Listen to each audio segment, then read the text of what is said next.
What's going on, everybody? What is going on? Hold on one second.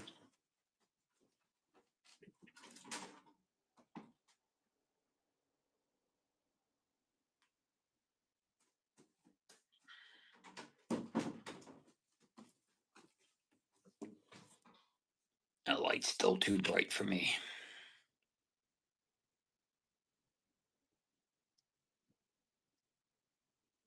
Today I'm not selling anything. Today is chat show day.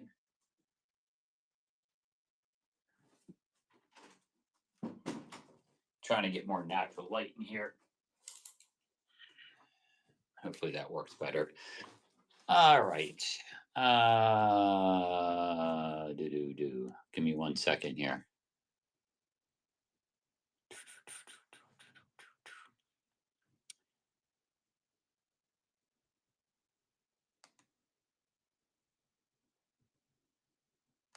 There we go. That should work. That should work better. Oh yeah. So what's going on, everybody? How's the video? How's the sound? How is the video and how's the sound? If you already told me I wasn't paying attention. That's it? One person? Oh no, two people? All right, that's good. Uh no, we don't the only time we allow self promotions here is if you raid into us. We give exclusive rights to raiders. Because that's the most beneficial thing I could think to do.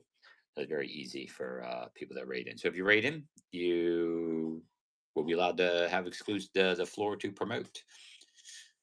So here's the deal. I know we missed last week.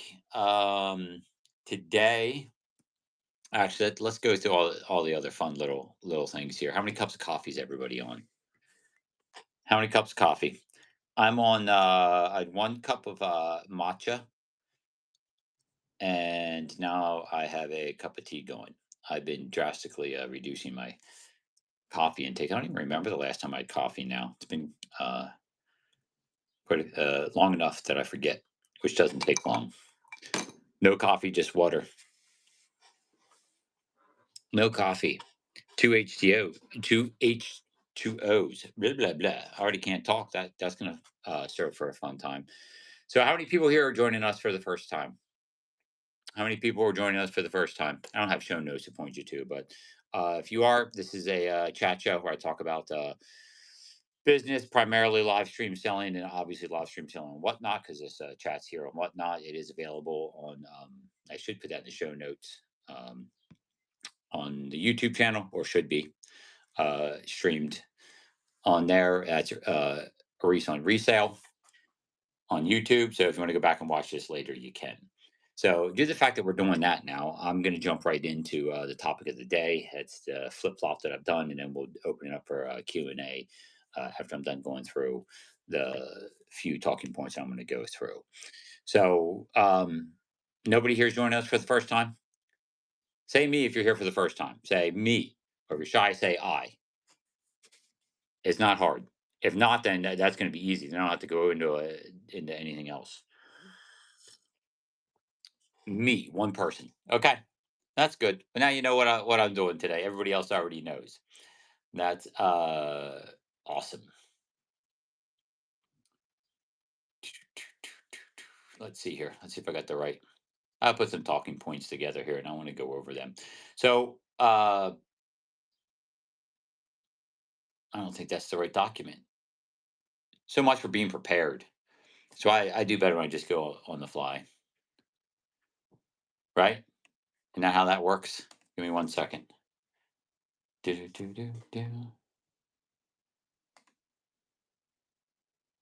What's the date today?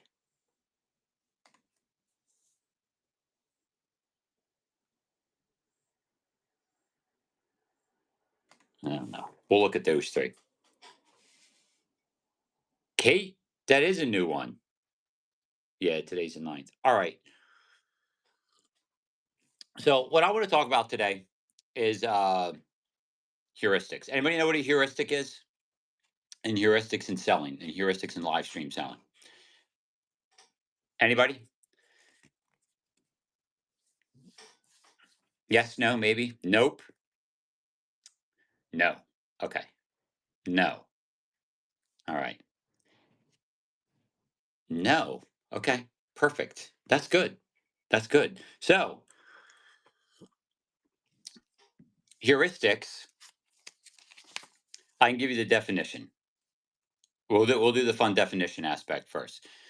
Their heuristics are automatic cognitive shortcuts used by the brain to make efficient decisions without expending significant cognitive energy.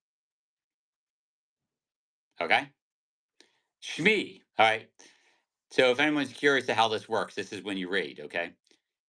Shmi, raid with a party of 19. Shmi, thank you for the raid. You and you alone can feel free to plug your shows. Let everybody know what you sell when you sell. And anybody that likes what they have to say, please bookmark and follow. And remember, everybody, one and only one person can plug their shows, and that's the raider and the raider only, which you can do so up to 2 or 3 times in the next several minutes if they so desire. Again, thank you for the raid, and I hope you had a great and wonderful show. All right, now back to it. Heuristics. All right. They are actually um, they're a pre-existing mental structure essentially in your brain. It is biologically built in. There are evolutionarily, okay, and then that's that you are affected by heuristics. Exactly how you're affected is determined by your environment. So heuristics are like the fundamental principles of where all your biases are, started to get created. All the psychological attributes that I talked about, how your influences the environment that you're in. But the heuristics are the fundamental principles that all that stuff is essentially compounded upon. Everyone follow me so far? So, what I wanted to do personally, and I'm taking you along with my own personal journey here, is when I start thinking about different principles that I can apply towards selling, I'm like, okay, I read and study all this stuff about human behavior, behavioral sciences, behavioral economics, social science, things of that nature, and how to apply those. But when you really want to get down to the fundamental principles, you really got to go as far deep into the mindset as possible. And that's pretty much where this leads us. This leads us to heuristics, they're hardwired attributes. So if I study the hardwired attributes and learn how to utilize those uh, to create the best buying experience for my buyers, to create the best opportunity for value, that is what I'm going to start doing. And that is what I'm going to talk about today. Just a little bit. There's a ton of those. So I did some research on the five most influential heuristics in human nature generally. And then I kind of went off of that and continued to go. So does that everyone following me? This is fun stuff for me. It may not be up your alley, but what you have to understand is since it's a biological built-in evolutionary principle of your brain, if you understand these principles and utilize the things that work with this, people can't help but be influenced by them. Okay, so and the five are. Well, you're jumping right to the five. So I'm going to go a little bit further on the principles of heuristics. Anyone ever read like Thinking Fast and Slow? Anyone read the book Thinking Fast and Slow? It's basically built on the two system parts of your brain. You have system one, system two, your fast automatic principle, and then your system two is your where you are actually exerting mental effort in order to think through a math problem or something like that. So, system one is what this is founded in. Okay, instinctual essentially. Let's keep it a little bit more simplistic. That's where these heuristics lie. They lie in your system one attributes of your brain. You need coffee. Well, you can go get some coffee. The nice thing is, you guys will be able to ask questions. Not a million people in the room. So here's where we go. All right. I'm going to go down through the five. We'll touch base on a little bit of all these. And then I'll go through what my initial implementation attributes are going to be based on these. I am going to be making changes, and you will see them accordingly, according to what I'm talking about here. And you, if I were you, is kind of understand the core principle of the heuristic itself and apply it to your product base and your selling strategy. They are things that you can do. Some of them you may already be doing and realize that you could actually improve upon them and leverage them in order to make it a better buying experience for your buyers and a better selling experience for you. So let's go over the first one I have here. These were just, I believe, done in. I'm going to go over all except for one. One's huge for me, and I'd be stuck on it. It's one, the anchoring and adjustment heuristic. That's where the entire principles of arbitrary coherence is one of the offshoots of the anchoring and adjustment heuristic. We're going to go over the availability heuristic first. The availability heuristic, I'm going to give you the definition. I'm going to go over the way I perceive it and how it applies to live selling. So it's a tendency to judge the likelihood of an event based on how easily examples or instances come to mind, often leading to overestimating rare but highly publicized occurrences. So what that means is you watch something on the news. I'm going to go to the easiest thing that probably a lot of us can relate to. Who here was alive during the 9/11, the airplane crashes of 9/11? Okay. Yes. So we're going to use that as an example of an availability heuristic. So since that was a huge event, okay, and you're going to see how this interestingly created a influential outcome that may surprise you. So as a result of that, due to the availability heuristic, people have that in the forefront of their mind, and they think that because it happened, and they can reach that information right away, and it's also blasted all over the place, so it's readily available. What do you think happened to flights? We already know the answer. Just tell me. I'm throwing you softballs here. What happened to people? What happened to the entire industry that dealt with airplane? The entire flying. Yeah. Well, not even canceled flights. No, no, no. They stopped. Okay, flights stopped. But after everything was settled down, yes. What happened? Prices decreased. Why did prices decrease on airplane tickets? After we got past the shutdown of everything, we got past the initial ordeal of the entire event happening. We're talking weeks or months afterwards. What happened? Nobody wanted to fly, right? People stopped flying. So what were people doing instead of flying? What were people doing instead of flying? They were driving. They were driving. So as a result of the availability heuristic, everyone stopped because of what happened. Everyone stopped. Now, let's talk statistically. Even with that involved, statistically, what's the statistics with flying to driving as far as life and deaths?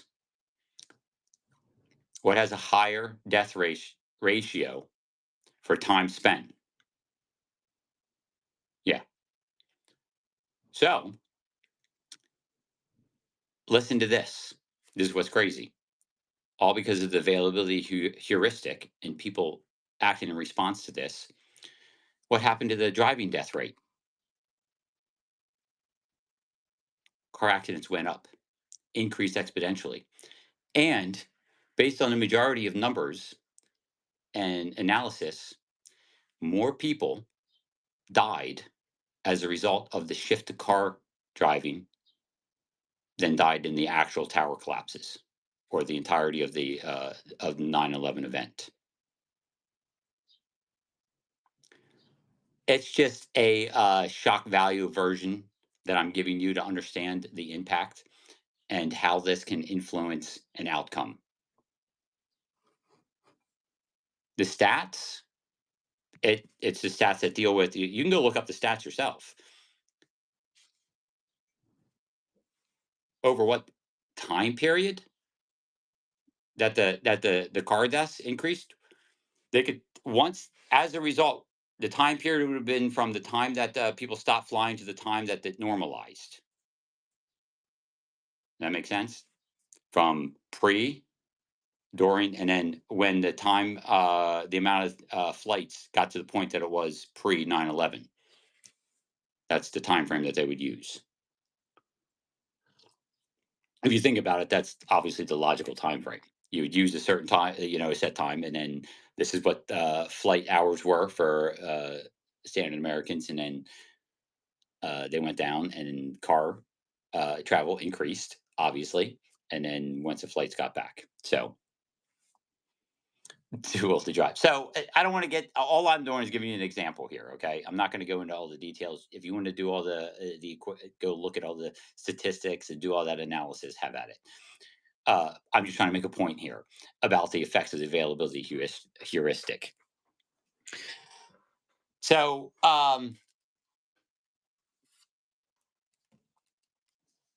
the availability heuristic, I want you to think exactly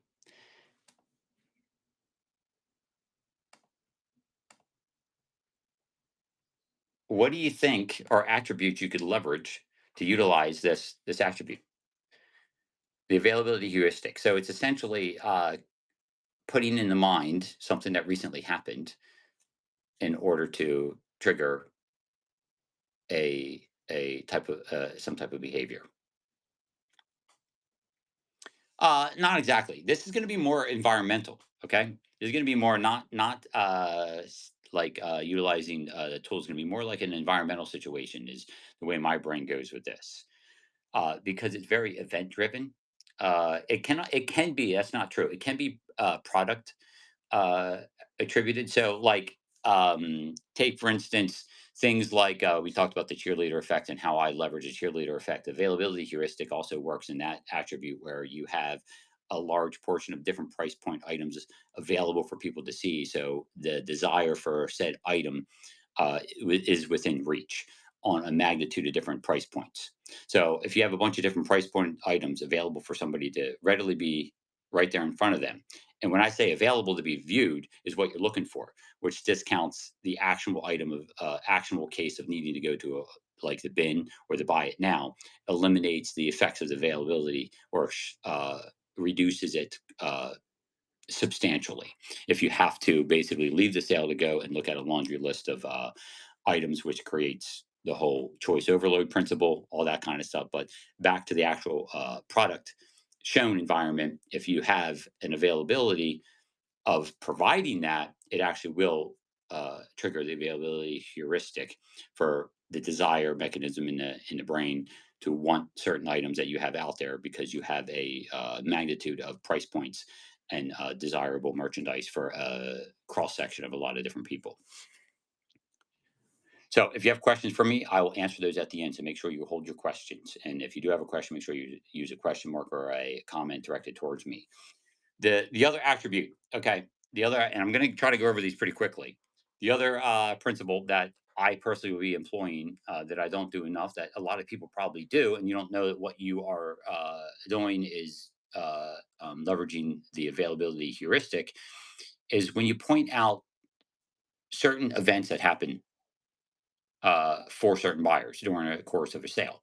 So mainly the best and easiest one to kind of pick up on or exercise is when people get great deals. So, hey Noah, what's going on? So during your shows, let's say somebody gets a great deal, right? And say you're selling something and somebody buys something you know is worth 40, $50. They get it for five or $10. That's a great grab. You know, I say great grab all the time. It's almost a generic saying I say, but there are times that you tell them, you know, you go off, you're like, that's a steal of a deal. That is absolutely an outstanding get. You sell like, you know, let's say a piece of sterling silver ring that, you know, weighs several ounces and it sells for $15 or $20. Knowing that it's worth, you know, $60 in just weight alone. That's the kind of stuff when you acknowledge that and go back to it several times throughout the show to give an actual real life example during the course of the show to make sure people understand that those opportunities abound. That creates and reaffirms people that may not have been in your show come in, and it triggers availability heuristic, which creates the concept and understanding, not even concept, but the understanding that there's an opportunity there for you. That becomes a potential available attribute that they might be able to capitalize on in the not too distant future or at some point in time in one of your shows. You can do this across multiple shows. If you had a show where somebody got a crazy good deal and it's a week later, you can still talk about it. In my shows, from time to time, I will mention how people find gold in piles of jewelry that they get from me. And I ask the entire chat in order to express the magnitude of people that have managed to buy piles of jewelry and snagged gold that I either didn't know I was selling as gold, silver I didn't know that I was selling as silver, gemstones that are, you know, rubies, emeralds, diamonds, sapphires that I don't know, and they end up getting these high quality precious stones. And the way to capitalize on the benefits that you provide through these deals that people get is to bring it to the forefront in order to leverage this attribute. Everyone following? You understand? Yes. Now, how many people here can recall situations in their shows that you'd be able to utilize this for this attribute and probably don't? It's not, it, it's not that hard to do. It's just a matter of remembering to do it and apply it. Nobody can recall a time that somebody got a great deal that you could relay to your crowd in order to make people understand that deals are to be had, opportunities are available, and provide them with the opportunity to realize it in order to create the desire, obviously, to stay in your room to pick up on some of these opportunities.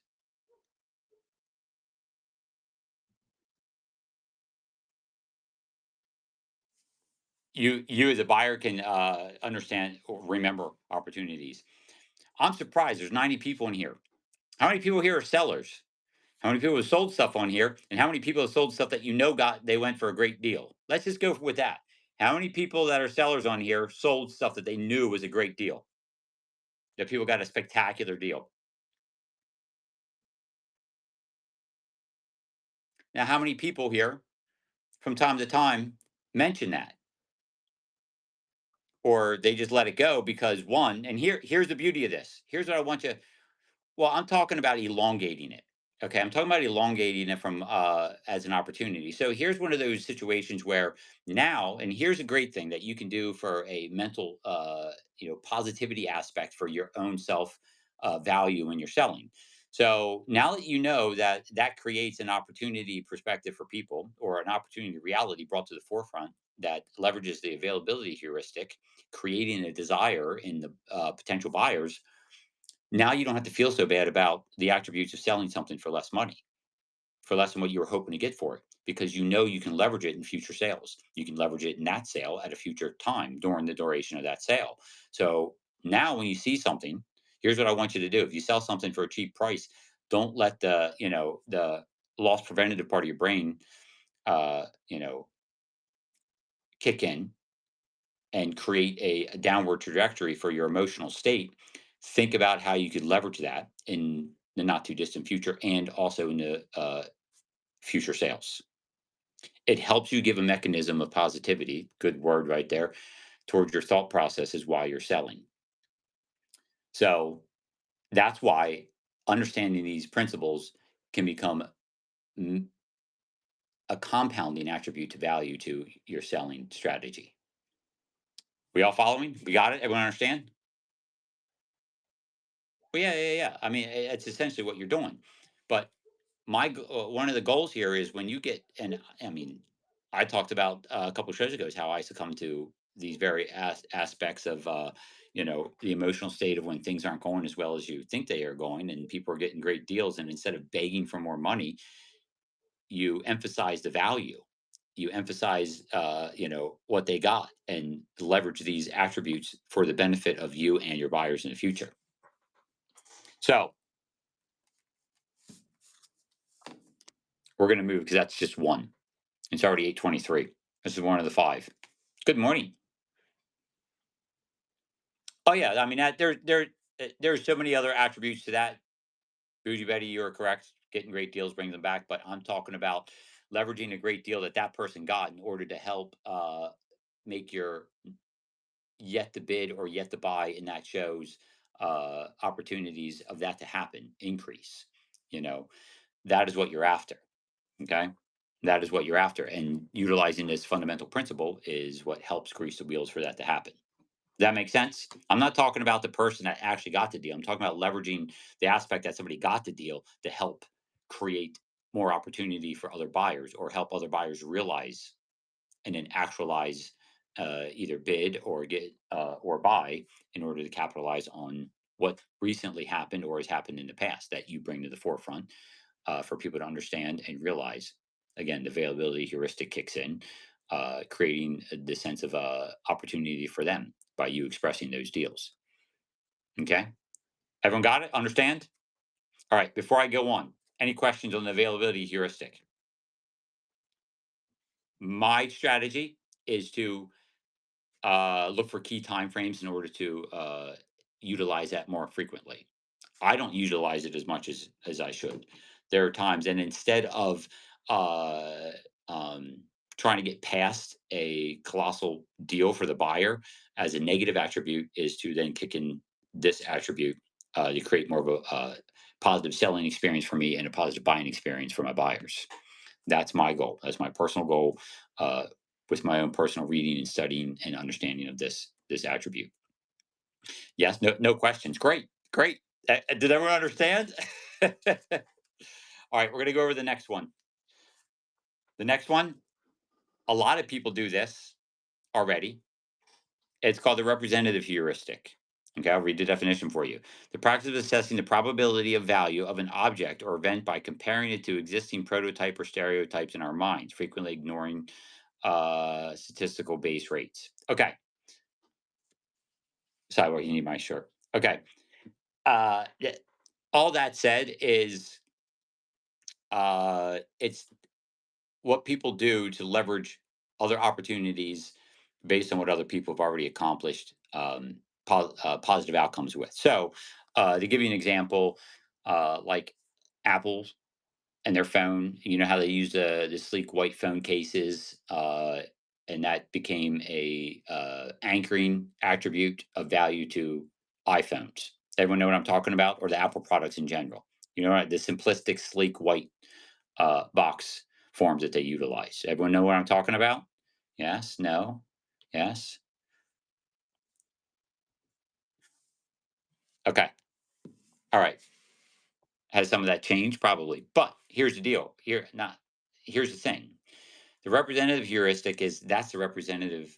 That's what represents now quality and value. So what did a bunch of people start doing? What happening to a bunch of packaging from other companies with all kinds of different uh, products?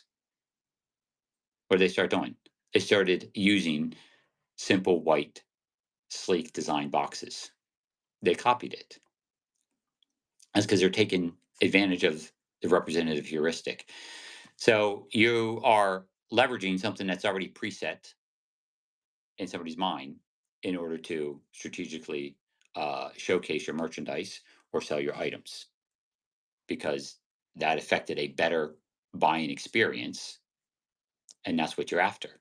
Okay, you're looking to create a long-term attribute of value to your buyers and creating that by utilizing things that have already been found to be effective in people's buying habits and utilizing those is what you do. So what are the things that people do right now?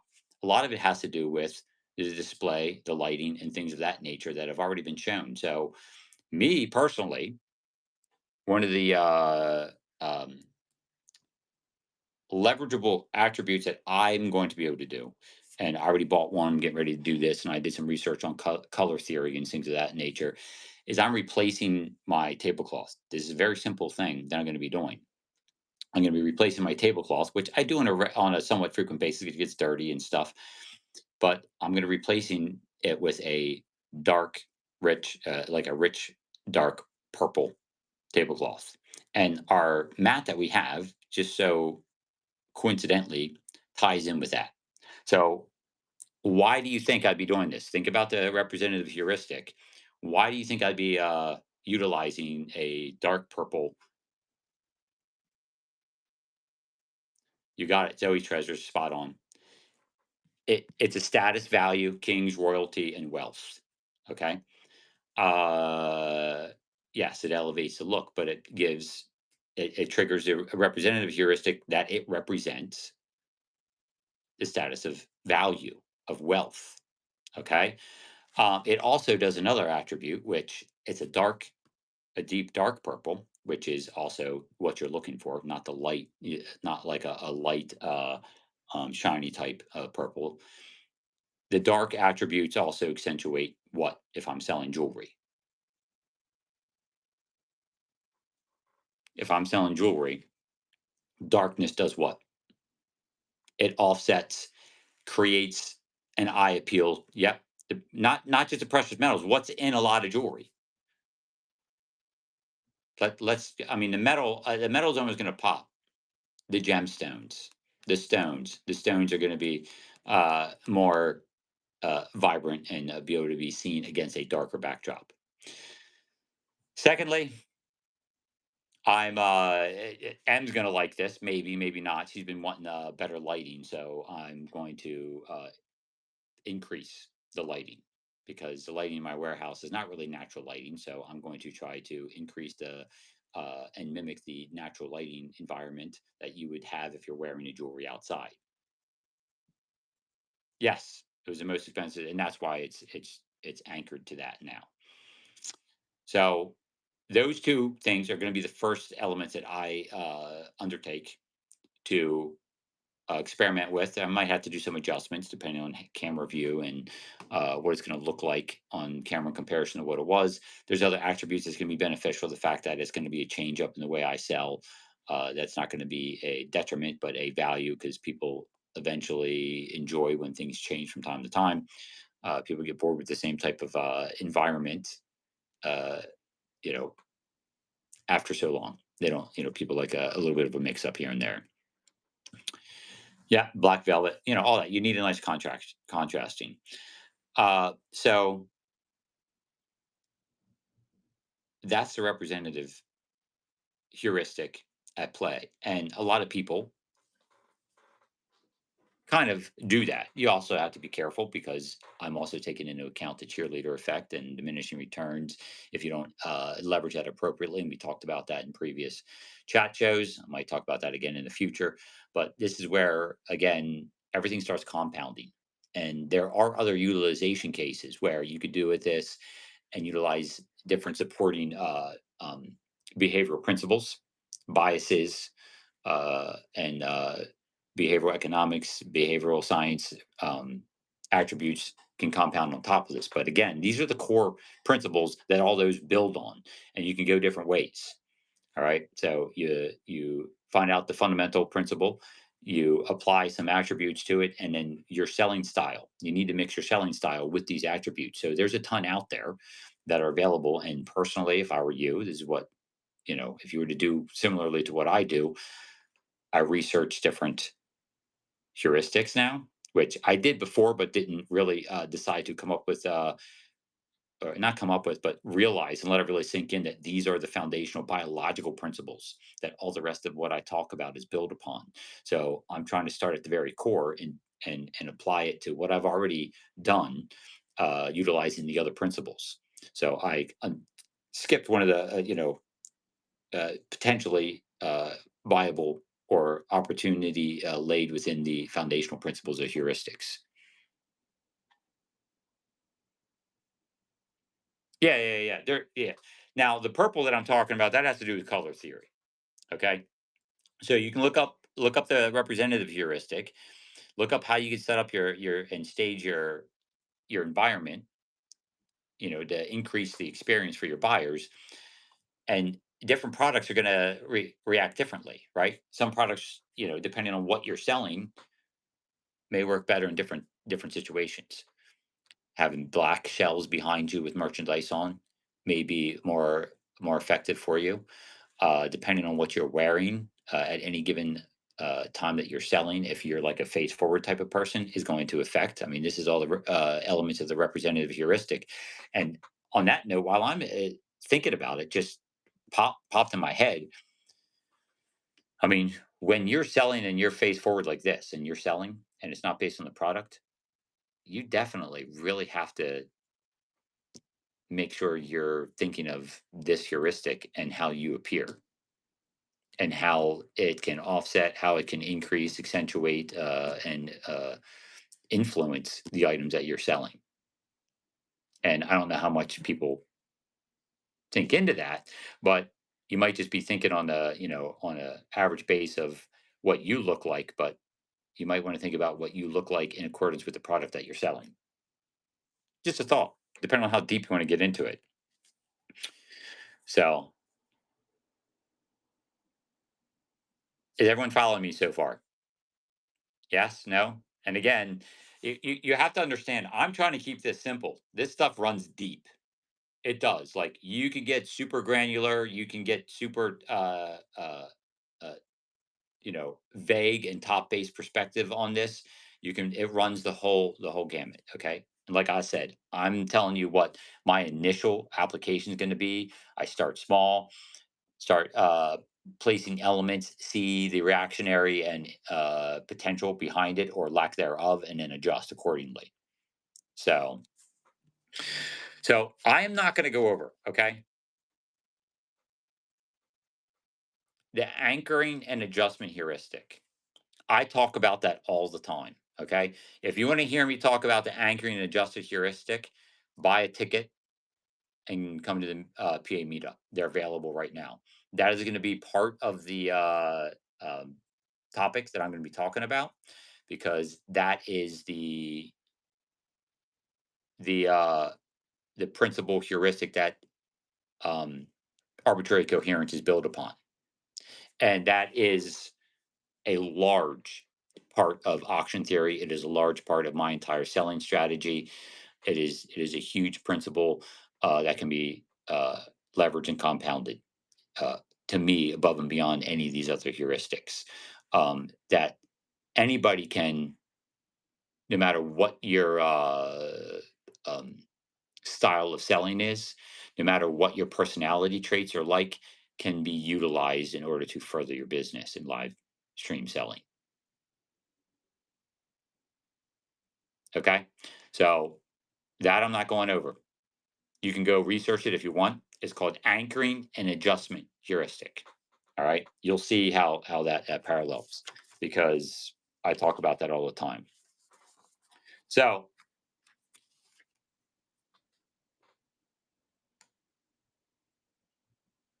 we went over that one. Let me see what we got here.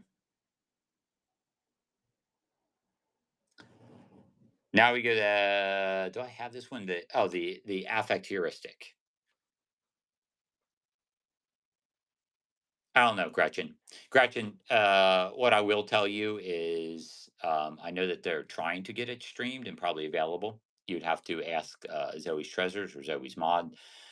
If not, I will do probably a summary chat like this after the event is over, but it's going to be way, way watered down comparison. All right.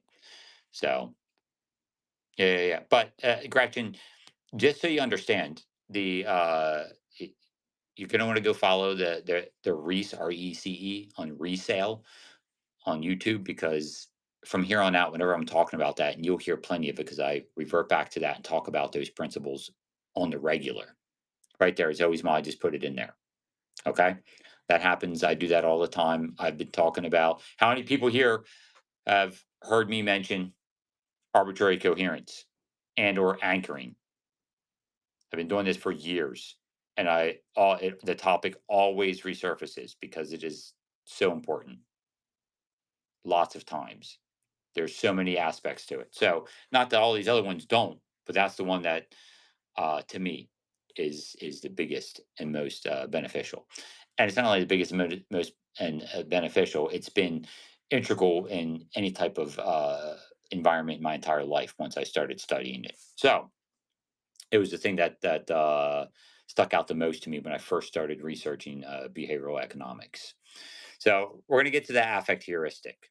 All right, I'm going to give you the definition here, as I have been here. The process of making immediate choices based on current emotional responses, how one feels about a situation, rather than engaging in objective risk benefit analysis. So this is your entertainment, your environmental value. Okay, this is the where the value of what people are willing to pay. Okay, so when you go to watch a movie, uh, you're valuing that based on the entertainment value, the engagement value. You're not valuing on this risk analysis. You don't come up with like, okay, my time spent here is worth this much, and I need to get X amount of enjoyment value, and I have a metric for what's enjoyment. If I laughed this many times, it was worth it. If I, it was thought provoking 22 times, it was worth it. That doesn't happen. Does everyone understand? The difference, that's the affect heuristic. The affect heuristic is the element of triggering the value beyond the risk benefit analysis aspect of your brain. Everyone understand? You gotta be able to differentiate the difference, because again, this is one of the leverageable attributes that people don't grasp, that you have to increase what I call now, I've been talking about this a little bit, the X commerce, experience based commerce. Okay. Before, that wasn't. People would use their risk benefit analysis for purchasing. Now you get to roll in the experiential value with the risk benefit itemized value. So you get to compound the value of your items. So I said there's a new vacuum available for a new value base on merchandise through this type of selling. And it will be compounded and it will be elevated as time goes on, utilizing things like AI, or even eventually full immersion style of environments with glasses, um, so on and so forth. All right, are we following? Does everyone understand?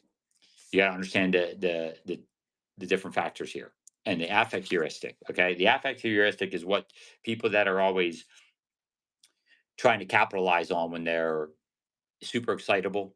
The ones that are yelling all the time, the ones that are trying to get people to bid things up. They're trying to create an emotional state of heightened urgency. And then you have the other people that are utilizing entertainment attributes. The entertainment attributes would be like live shopping. A lot of the entertainment attribute has to do with things like dialogue between me and M, uh, with the digging of and live sorting. The environment that things are just going on around us creates an interest for certain people. Banter. Yep, banter. That is the experiential attributes that are leveraged or available to be leveraged, which is part of the affect. Heuristic, which creates value for people above and beyond what the material value of said item is. Do we understand? This is a big one. This is for outside of anchoring and adjustment heuristic, which is more principled in across the board selling. This is equal to and potentially of higher value and potential unforeseen, unrecognized, and unutilized value to live stream selling. People don't understand. They get caught up in comps. They get caught up in thinking either they're not getting enough or people are getting too much for their merchandise. They're not understanding that this aspect is what is creating that gap in value. This experiential value that is heaped on top of basic principled product value is where people fail to understand either why they're not getting the values that they're looking for, or getting angry that people are getting the values above and beyond what they believe they should be getting. This is it. This is the new soon to be valuation model. And it's the affect heuristic, that's going to create and provide those values to exponentially go up. You guys understand? I'm serious. You need to research this one. You need to start understanding it, and you need to start applying it, because this is where experience and product elevates. This is where it connects, where the product's just a means of monetization and the experience is a means of value. Do you understand what I just said? Did that sink in? I hope so. Because if you let that sink in and start leveraging this is where the true prime opportunity for live stream selling lies. This is the reward that heaps on top of pure optic based value in selling. This is what is going to turn the standard e-commerce environment into what the e-commerce environment turned brick and mortar into.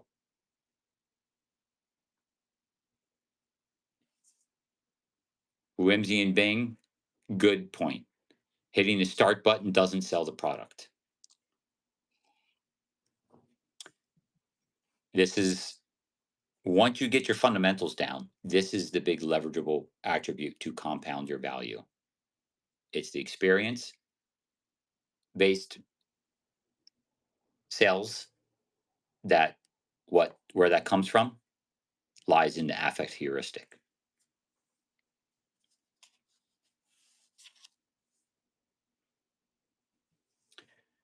So, how do you leverage this? I leverage this in everything in what I already talked about. All right. What you want to do is figure out how you can leverage the experiential environment that you are creating. You can watch other people. You don't have to mimic. You can parallel or figure out how you can do something similar. Well, that's the same thing, parallel or similar.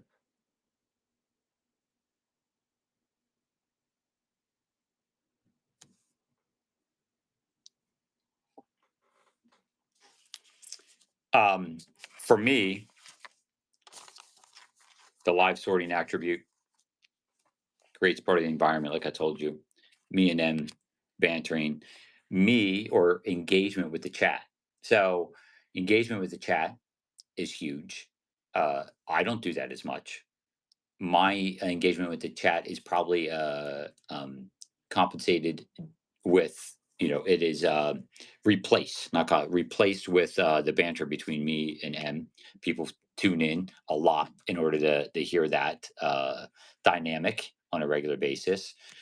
Obviously, the live sorting and everything I've talked about in the past is very, very heavily uh, influenced, or the affect heuristic is triggered as a result of the live sorting attribute. That's why I love the live sorting attribute, because it triggers a magnitude and multitude of these principles. So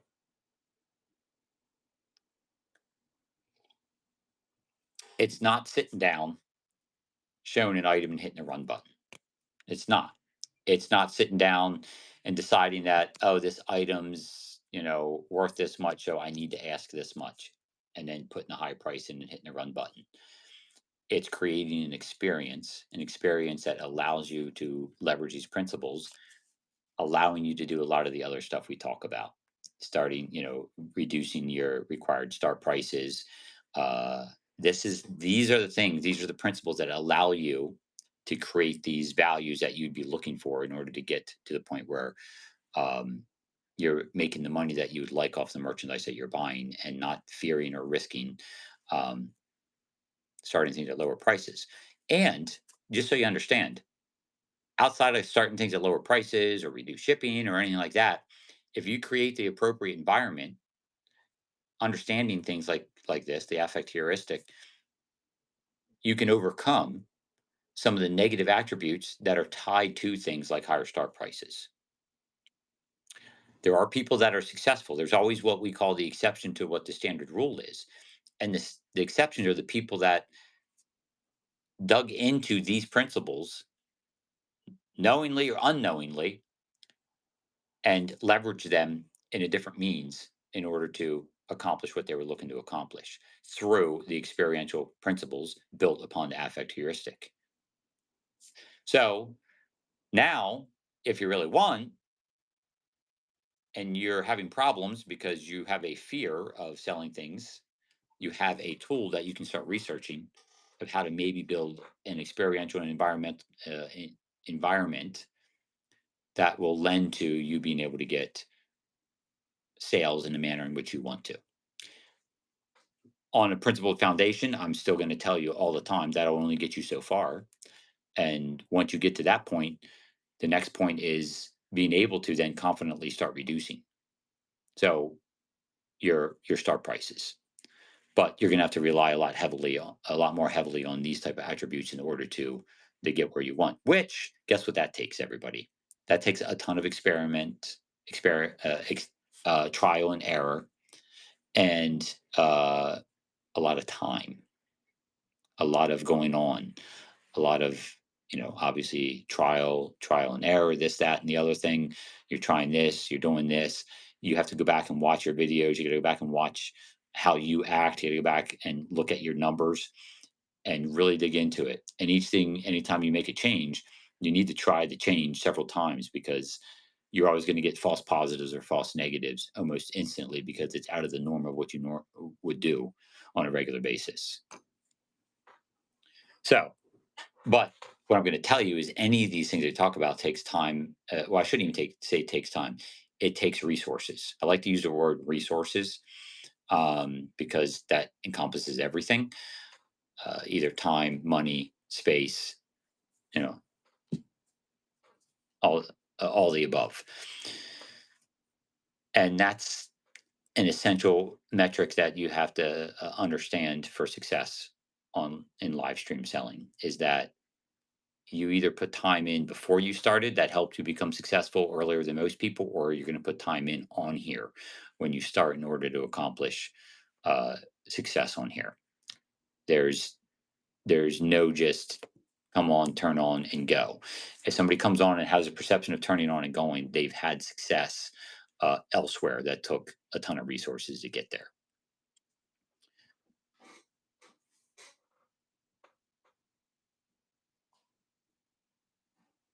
So there's one more I'm going to go over, and then we're going to open for question and answer.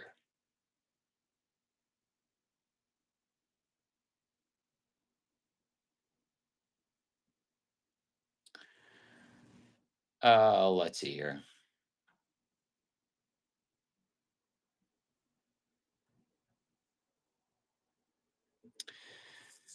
The satisficing heuristic. Okay. The core definition is decision-making strategy that entails searching through the available alternatives until an acceptable threshold is met, choosing an option that is good enough to save time and cognitive effort rather than expending energy to find the absolute optimal solution.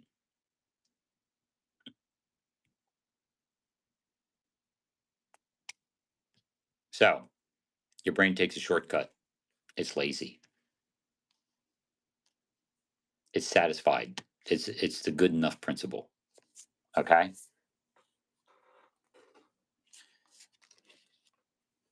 Most of this principle for me is leveraged by creating the least amount of friction possible in my sales. That's my dollar stars, free shipping, so on and so forth. Um, the other principle that is compounded with what I talked about earlier, and that's providing a cross section of value based items. So if somebody's looking for a certain product, so you have a lot of available merchandise, okay, for people to choose from in a small, this is why I love selling jewelry in a relatively small space, meaning that I can fit a lot of items, individual items, within my visual real estate when I'm live streaming. So I can have a cross section of items, cross section of price points, uh, cross section of when I say items, I mean styles, value bases, um, looks as far as high visual visually appealing, different appeals for a magnitude of different people. So, due to the fact that I have that, it's easy for the satisfaction heuristic to kick in. So, if you come in and you are like kind of looking for like, hey, I'm looking for this type of item, or your brain is thinking it wants a certain type of item, or you come up with a certain type of item based on something I have, it kicks in, and you're like, well, it's not exactly what I want, but it's close enough. So when you have a large cross section of merchandise and value points, styles available to people for their buying needs, this is going to be what kicks in and makes them willing to purchase something to accomplish what they're looking to get what they're looking for. Does that make sense? Everyone understand? So understanding that your brain does this, you yourself, depending on what products you sell, can think about strategies to that lend to this. So let's say you're a live sorter. Let's say you live sort or something along those lines. You like to go through a bunch of different stuff. Um, my suggestion to you is again make sure you have as much merchandise out available for people to see to trigger this attribute, this heuristic. People don't want to do any more work than they need to. Um, there is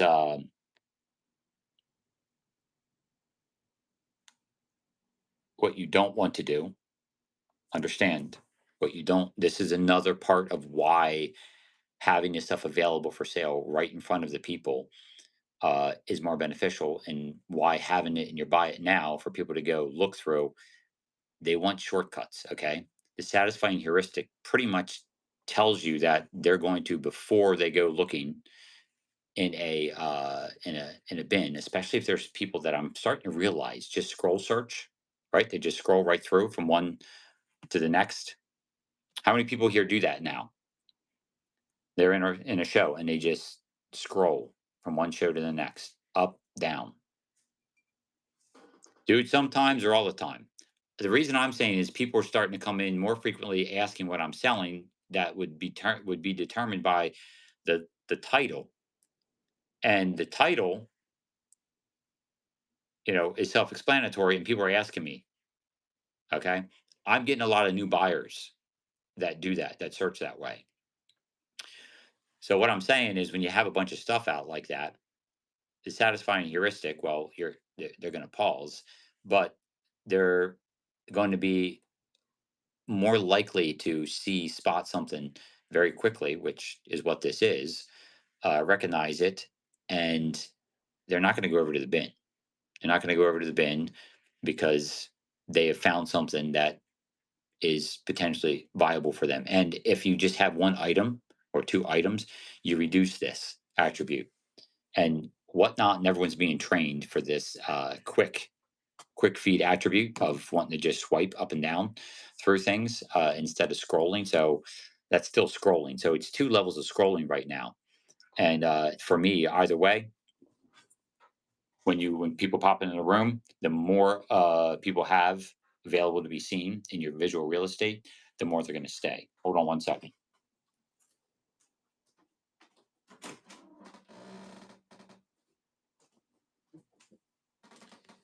My cat's out there crying.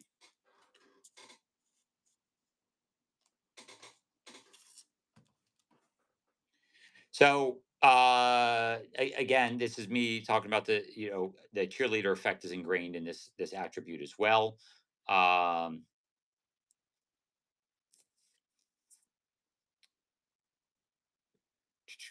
let's see if there's anything else I want to talk. There's the attribute of this the satisfying heuristic. They're also satisfied because they acknowledge they found something. They're more than willing to stay in the room for a little bit longer until you get to it to buy it.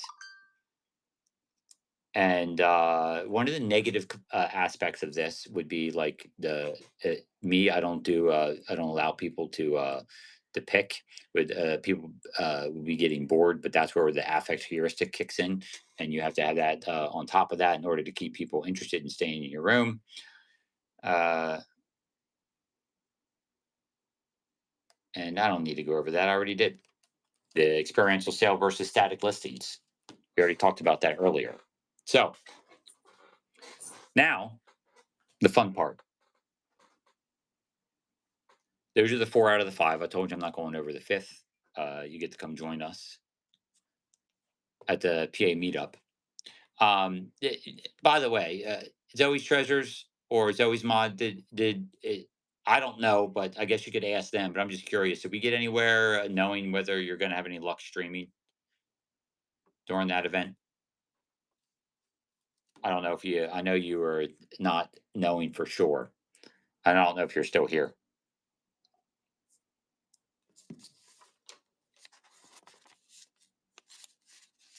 Maybe they're not here.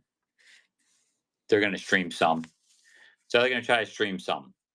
No guarantees that my conversation will be. Okay, Joey's Mod.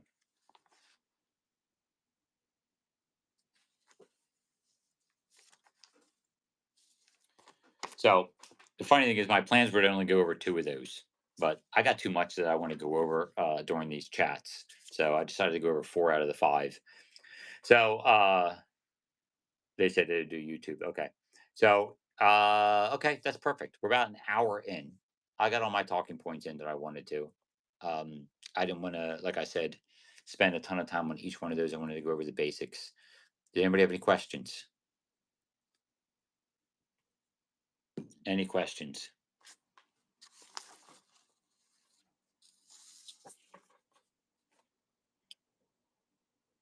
Shipping. Oh, you're asking the wrong person. You are asking the wrong person about shipping. I can't help you with shipping. I can't. I mean, the reason I can't is because my system is built upon all the core principles that I've been talking about. And if you're really curious about shipping, um, from a certain perspective, you can go watch the Reselling Roundtable YouTube live stream tonight, 6:30 p.m. Eastern time. We're going to be talking about some the valuations or the principles of free or discounted shipping.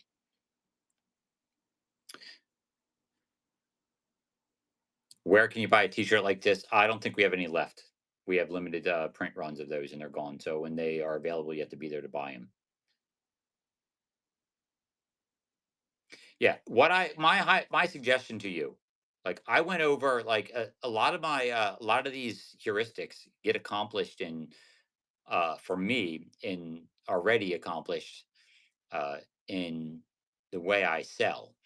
The reason I'm studying it is for me to understand when I'm in the middle of selling how to create a better buyer experience through the leveraging of these heuristics. Um, and I just recently, like I said, started studying this stuff. So there's some that I am going to be, increasing the attributes to a lot more. Like I said, the representative heuristic is a big one, and the affect heuristic, I'm going to be looking to leverage all that much more. Those are the two. Those are the two that I think I'm lacking the most in. That's why I talked about those way more than the other ones because the other ones are pretty much built into the systems that I've already started employing. You can go check it out, Shmi. Yeah, yeah. I love discounts. Just put the information in there for you. Yeah. So, um, with that said, I mean, honestly, if you don't have any question about what I went over, you can always bring questions next time because you can go back and watch this on YouTube if you missed it. But for a recap, okay, for recap, I went over today. We went over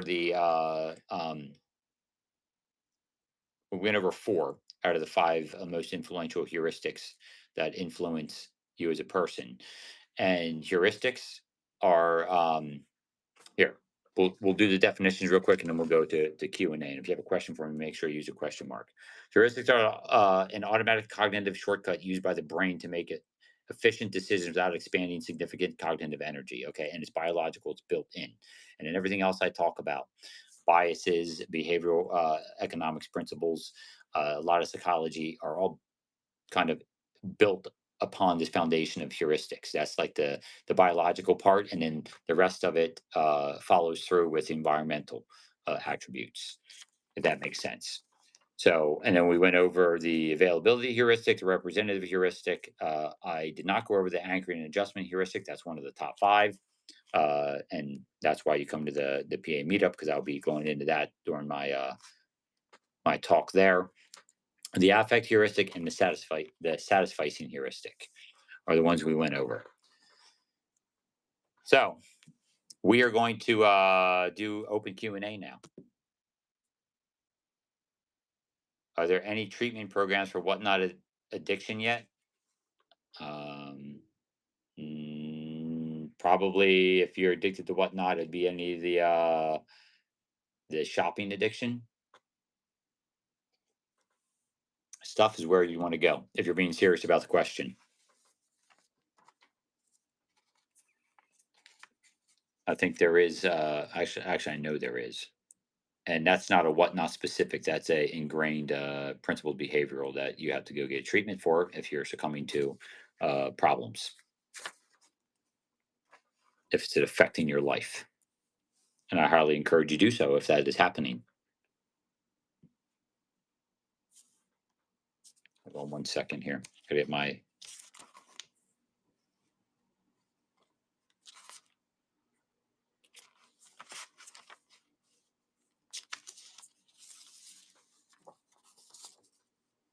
Gotta make sure my paperwork's in order.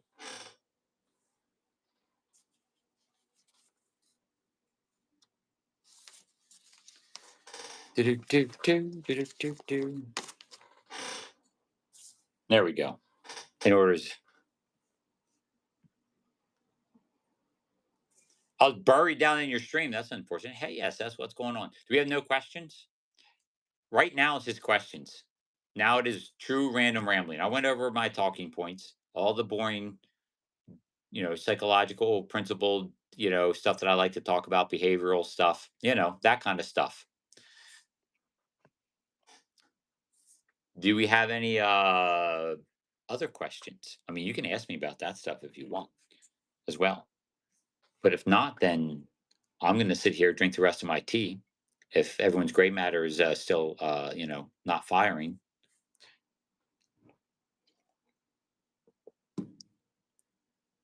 You did miss it.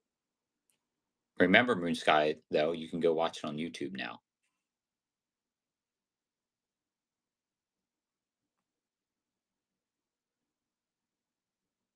I did. That's why it's on YouTube now, Moon Sky. It's on YouTube. You can go watch it.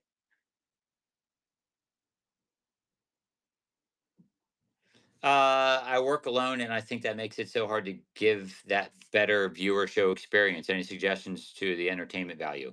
Okay. First of all, I don't want you to focus exclusively on entertainment. I want you to focus on experience. Okay. What are you selling? Let's look at experience. Okay. So, what I was saying earlier in the chat, based on these principles that I talked about, it doesn't, entertainment can be one facet, but you can create experience through the way you sell as well. Vintage what?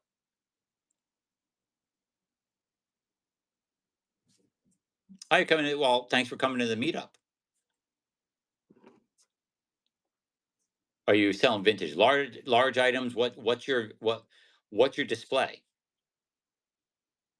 What's your display like? What's your display like? Are you doing face forward sales? Are you doing product forward sales? What's the environment that you're creating? Variety, large bookcase behind you. Okay.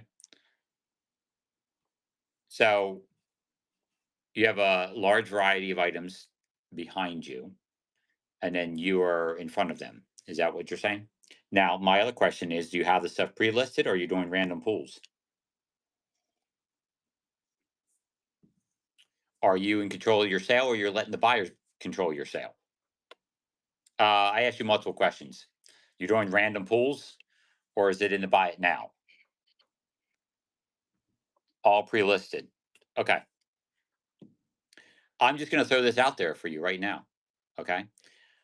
I don't know which video it is. You might have to dig through it. Wait, it's all pre-listed, but you're doing random pulls from the pre-listed merchandise. So just so I understand, you have not done random yet. You do all pre-listed. Pre-listed. Now, when you do pre-listed, are you letting your room say run this, run that,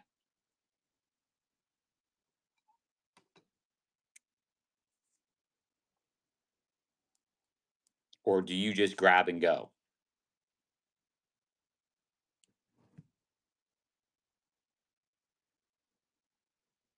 So you're grabbing what you want to sell next.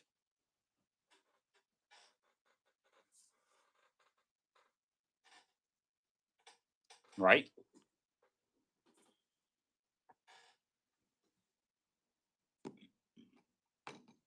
Okay. Except for items with pre-bids on. Oh, you're saying pre-bids. How many people do you get in your room on a regular basis? What's your average room count? 5 or so. Okay. Do you have variable start prices?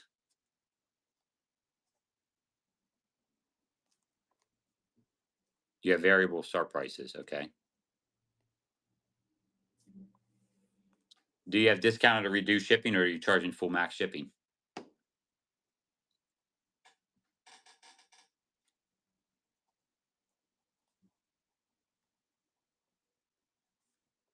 So you have a bunch of items pre-listed. You have start prices that vary across the board, correct? And you're charging full shipping for your merchandise. How long have you been selling on whatnot?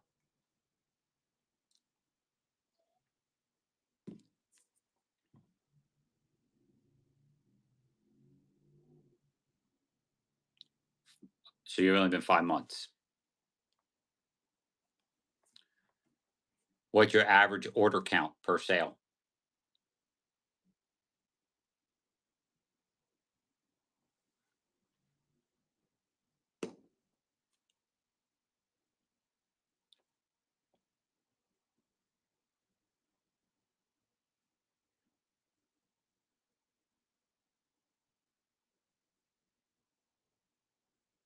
Nope. It's how many items you sell. How many items? Let me just rephrase it. How many items do you sell? It's about four. How long do you stream?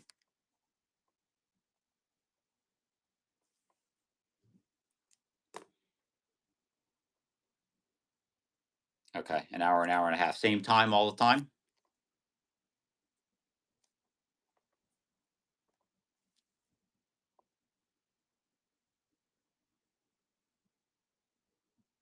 Same day? Same time? Okay.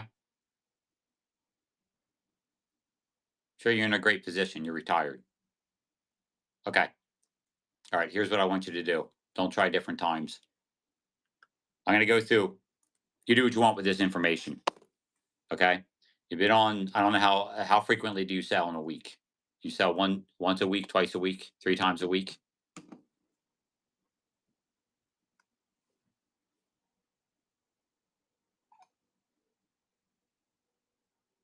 So you're not working any longer. You're retired, right? Is that what you're saying?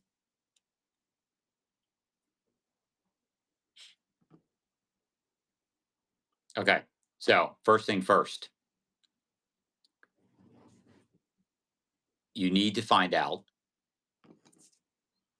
what day is going to work for you and what time is going to work for you to run on a regular basis. That is a must.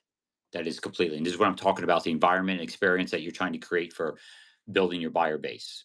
You're not going to build a buyer base if you're jumping all around. They're not going to come back. So that's the first and foremost. One thing you're going to hear that I agree with every single person that sells on here is consistency is key. All right. That is your fastest way. There's people that built based on consistency and then they started building a little more flexibility into their schedule. You can't do that right out of the gate. You got to get started by utilizing the principle of consistency. You will hear that time in and time out. Who here sells on here, and that's what you heard, and that's what you started putting into place, and started seeing results because of just switching to being consistent. Some people probably already started out understanding that. That is one of the largest and most key principles. Okay. Same day, same time. Okay. So my suggestion to you is, what time of day do you usually have the least amount of distractions or the least amount of disruptions potentially that could occur, and what day of the week, your day, weekend time. Okay. Once a week minimum would be my recommendation. Whatnot's highly competitive, and the more you're on, the more exposure you get. That's your best billboard to exposure. That's the first thing you're going to have to do. And again, we're looking at building an experience for people here, not entertainment out of the gate. The entertainment can be a layer that comes on later. Okay, first you got to get your foundational principles in place. Entertainment is not the solution to everything else. You got to get the fundamental. You got to get the pillars built, and consistency and time is what you want. My suggestion, I know there's people that have success with 1 to 1.5 hour shows. My suggestion is trying to at least go 2 hours. Just a suggestion. I feel that that's a maximum beginning time frame for you to really get in the groove, get things going, and rocking and rolling. Um, in fact, they've been on 5 months. That's extremely young. So don't get too overly worried or concerned. Like I said earlier, it's going to take time, dedication, and effort in order to get somewhere. So 5 months is nothing. So don't think, oh, I've been on for 5 months and look at it from as being a long time frame of not being successful. That is extremely short time frame, all things considered, especially with the competition that you have going on right now. Next is the fundamental principles that everybody that starts getting their value kicking is figure out, do your numbers. Okay, you've been running for 5 months. You know roughly what items you sell, what kind of items you sell, what the shipping costs are going to be, and try to get an average valuation base on said item, so you can start determining the shipping costs for said items, what kind of base rate shipping you can offer. Do you understand what I mean by base rate shipping? Max shipping.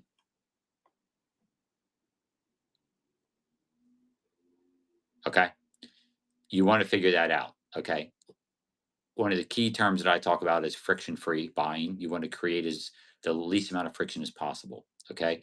So you want people to understand, hey, if I'm in here, this is the most I'm going to pay. Mine is free. I do free shipping. And I understand that scares everyone to death, nor do I advocate for you to do it right out of the gate.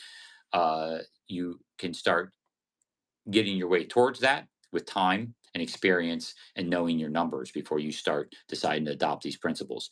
So you're going to start with evaluating your numbers now. You've been on long enough, had enough shows, you know what your shipping costs are. You go and look at what people paid for shipping on your merchandise, and what cost it was for you, and then you can start coming up with an average. Okay, this is aggregate and average world here. Okay, I'm not going to be answering questions. Make sure you hold on to them until I'm done going over this information. So find your what you'd be comfortable with, and understand you're going to potentially lose money, or resources, I should say, not necessarily money, but it may be time, and space, effort, and all that kind of stuff while you're developing your foundation on this platform. Variable prices, another big hiccup and hardship, a huge aspect of friction. Okay. People, everything I talked about earlier, you realize like these heuristics I was talking about earlier,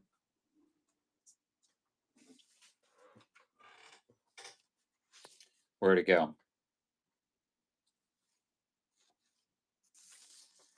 I mean, so many of these. The affect is satisfying, anchoring and adjustment, the availability heuristic, all those are triggered when you make something simple. Okay. And what's simple, where people don't have to do any cognitive effort, is when you one have shipping set where it's just ingrained in and they know instantly what they are expected to pay, as far as shipping is concerned. And two, when you have an average price across the board. Okay. So you need to start finding out, again, averages and aggregates, okay, is what we're dealing with. Basically, get your items that you're interested in selling, make sure you can find an average price, start price that would work for you across the board. That's a fair price to ask in order to make the buying simple and effective. The other thing I'm going to tell you that a lot of people will disagree with, turn off pre-bids. Pre-bids basically start directing what you're going to sell. You want to own your own show. You want to sell what you want to sell based on what you see other people buying at the time in your room. So when somebody's in your room and you have bidders that are interested in a certain style of merchandise, and you have three or four things that you may be able to create what I call a coherence between the two different items, you can't capitalize on that if you're distracted by the pre-bid item. Also, the pre-bid item creates what? It automatically creates the element of staggered pricing. There's a lot of other things that I could go into about pre-bids and how it actually damages the elements of bidding behavior, which is what you're after on an auction site. Okay. The higher the price is, the least upward momentum opportunity there is in the purchase of an item. So creating a baseline starting price so everyone knows what to expect and there's no surprises is what people are going to be comfortable with, thereby creating an environment that they're more likely to stay in your room for. After you start dealing with all that, implementing that, you can do it in phases. You don't have to do it all at once. Okay. After you get those principles down, then you can start looking at some of the other attributes, but you have to get the pillars down first. You want to control your sale. Okay. You want to be able to maneuver on a dime. You want to be able to take advantage of opportunities that present themselves. And what you have to understand is when people pre-bid on stuff, that happens. And if you're taking suggestions from people, hey, can you run this? Can you run that out of your bin because everything's pre-listed,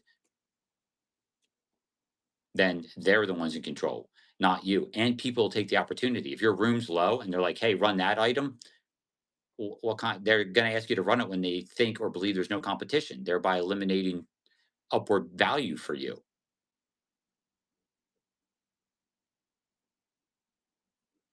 Now, the other thing I'm going to tell you is once you're comfortable with some of those things, I personally, if you have every item behind you that you're planning on selling that day, okay?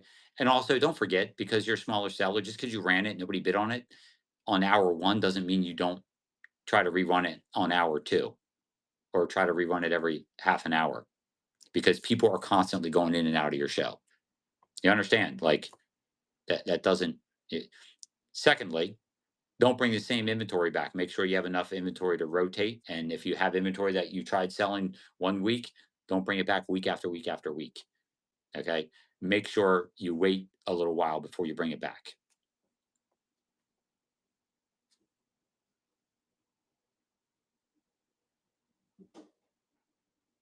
But yeah, tons of people. Now, my ultimate suggestion to you is if you here's the thing.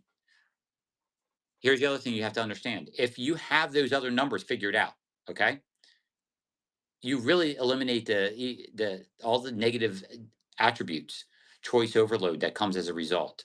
The distraction that comes with people going to your bin. If you have all your items behind you available for people to see, and you're strategically making sure you move while you're selling in order to make sure people can see the merchandise behind you, which is what I would highly advocate for. Um, you're not really going to need the stuff in the bin. You're doing double work. Also discounting value, and I can't go into all the attributes. There's a colossal amount.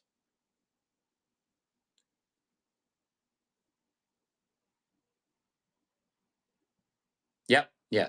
You can keep running the same thing. You'll have some success, but my personal opinion is you'll have more success and you'll have more stick to itiveness, repeat buyers if they're not seeing the same merchandise over and over again. So if you're looking to compound the value of what you have to offer, plus you create the understanding that it's not just going to always be available. So pull the trigger when the opportunity is there. That's the type of environment you want to create. If you keep bringing it back over and over again, you're looking for that just right opportune time that the right people are in the room at the right time in order to bid it up. But if you create a elongated perspective of making sure that those items aren't there repetitively over and over and over again, um, that decreases the value of the item and increases the time it takes to eventually sell. So you can do it. And will the right thing happen at some point in time? Yeah, but I don't think that's the best avenue for you for long term prosperous avenues. Okay. So again, I gave you a lot. Luckily, you can go back and rewatch this if you want to. Implement it, do your numbers. Okay. So that's first. The very first thing is find a time, stay consistent with that time, find a consistent a base shipping price you're willing to sell things with, and find a base uh, across the board start price you can start your merchandise at. And realize you can do your shows based on that. You can have a show that's $10 start prices, you can have a show that's $5 start prices. I personally don't advocate for that. I like to have a mix of everything to compound on all the attributes that I talked about earlier and everything that I do. But if you're not there yet and you're not comfortable yet, start baby steps.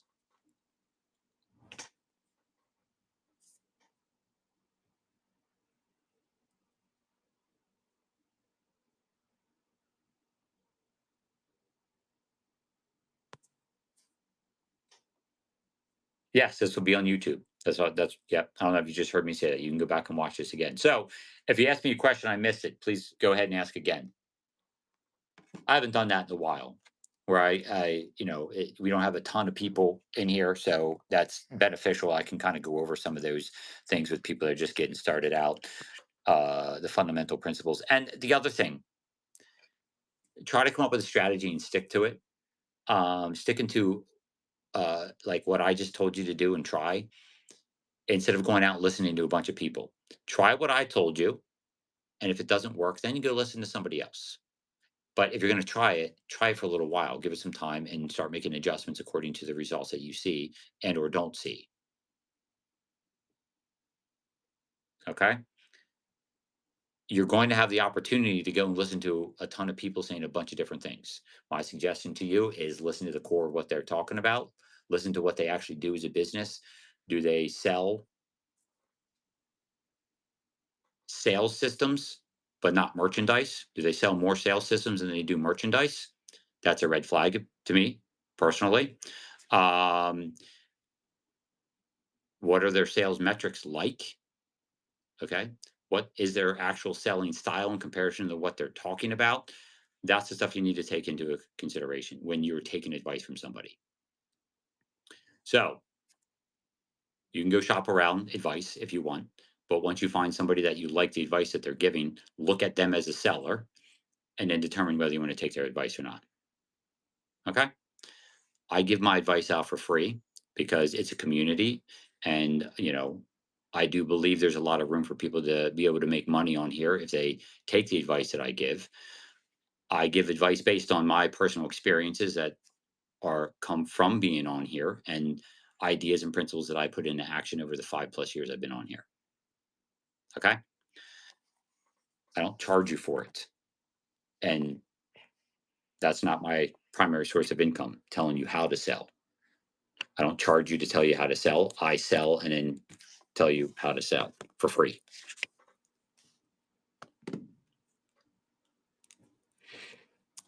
So, any other questions?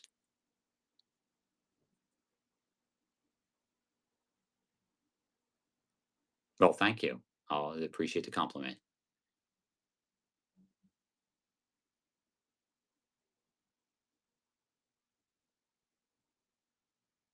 What are you referring to, Donatella?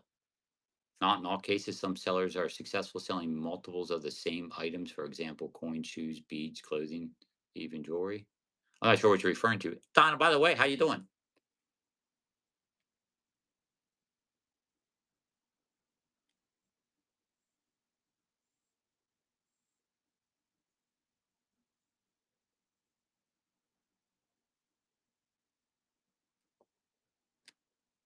I want to make sure because I'm confused as the statement. Are you responding to somebody else or did you misunderstand? It sounds like you may have misunderstood something I said.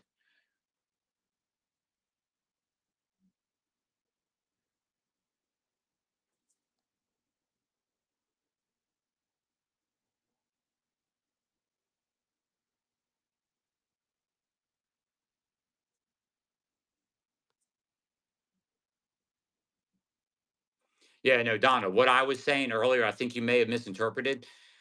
Take advice from people that sell merchandise, not people that sell you sales systems. If they're not successful selling themselves, if they're more successful selling a selling system than they are selling merchandise, take that into consideration. I think that's where the confusion uh, lies. You want to like if they make most of their money selling systems, and then you watch them sell and they make less selling, that's a flop-sided well, yeah. You have to take stock of that. Okay.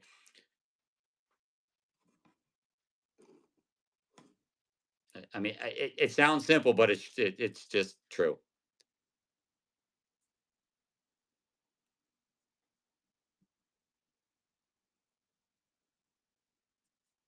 All right. If you ask me a question, ask it again.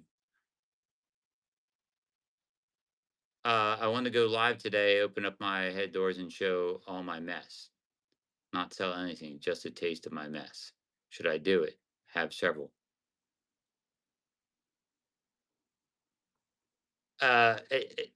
That depends.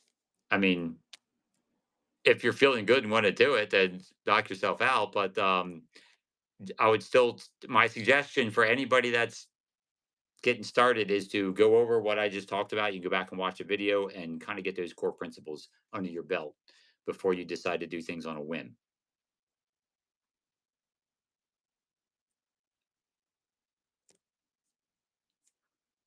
So if you have a question or statement towards me, directed towards me, make sure you use a question mark so I can see it.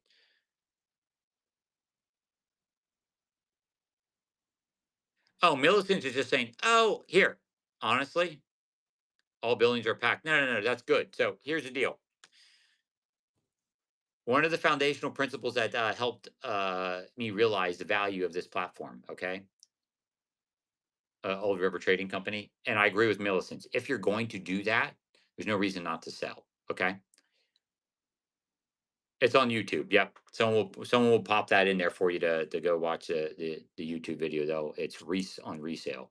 They'll put it in there for you to watch. And again, I would definitely highly suggest the Reselling Roundtable. You're going to want to go watch that tonight.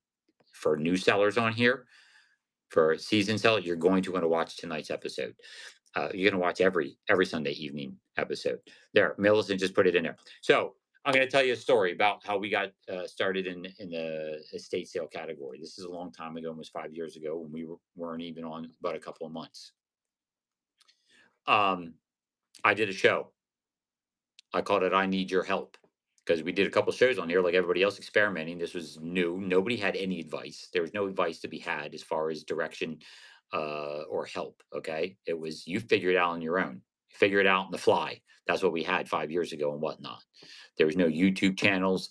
Hardly anybody even heard of it. So there was no mentors. There was nothing. Okay, the app had only been on for 2 years, and probably a year and a half of that, or a year plus of that, was just them selling Funko Pops, and they were trying to do NFTs and all kinds of weird stuff back then. All right, I did a show because we did a couple shows, and we're like, I don't understand, like, what do we do here? Much like everybody that gets on here, except we didn't have anybody to go to and have any get any suggestions or ideas from. So, like, me doing a show like this was foreign. I was like, who would want to sit down and just listen to somebody talk about stuff on here? Is just a weird concept to me. But anyway, uh, I decided, I'm like, you know what? I'm going to do a show, and I'm going to call it "We Need Your Help." And all I did is went live, and SS is here. SS remembers this show. It was probably the first show of ours SS was in, because it was only like the third or fourth show. Yeah, SS was there. It's 5 years ago. And talk about someone that's been a supporter of Green 13. There you go, SS Vintage. So we go in, go live, and all it was us like, hey, you guys let us know what you want us to sell at our next show. We let the community start deciding and picking. We're going through these boxes like, you want this, you want that, you want this.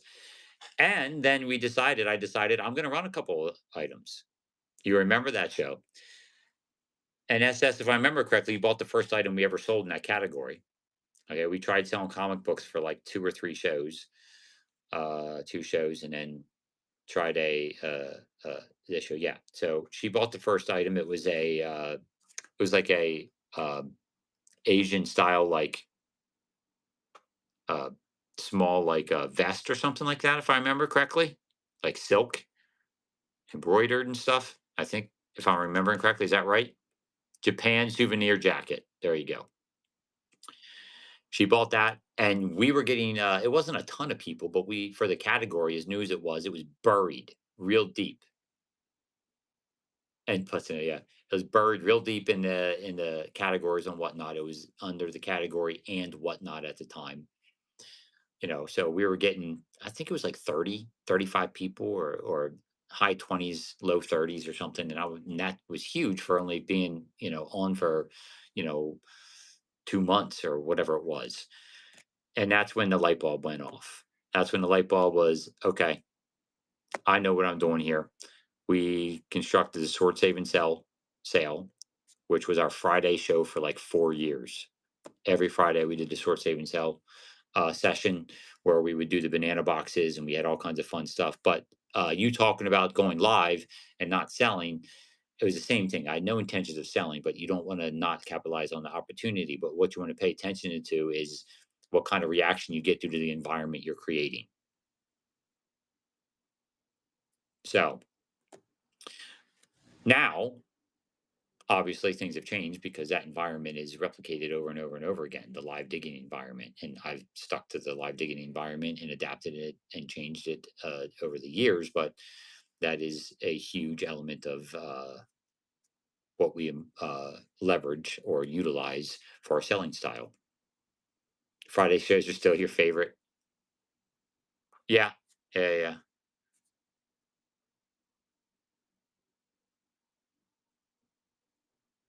How did I determine how much inventory I needed?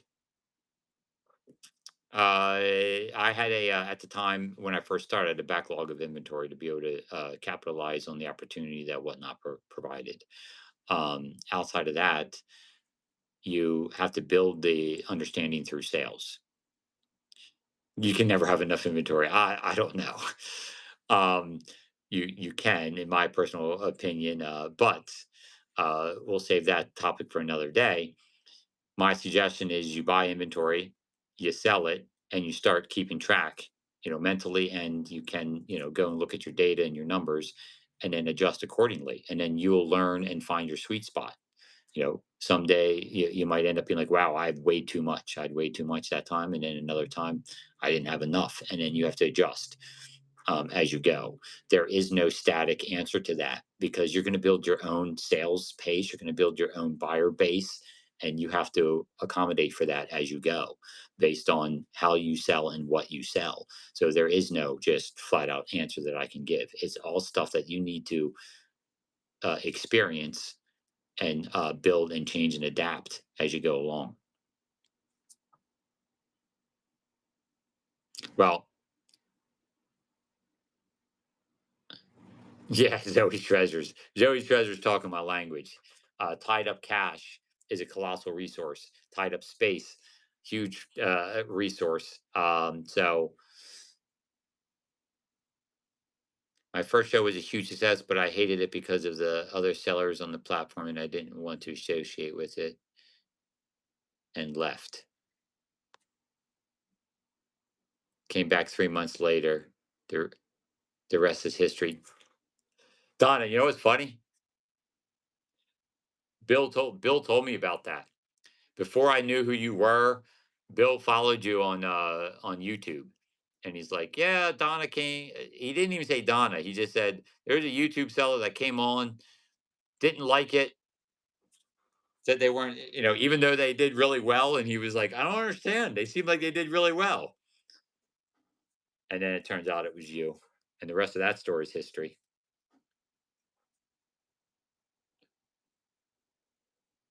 Yeah, he told me. He was like, I don't understand. It's like, I don't understand. She didn't want it.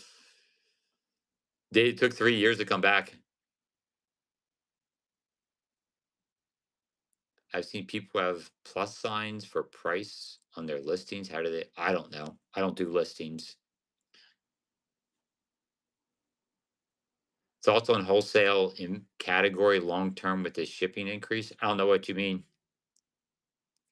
Oh, you have to elaborate on that question.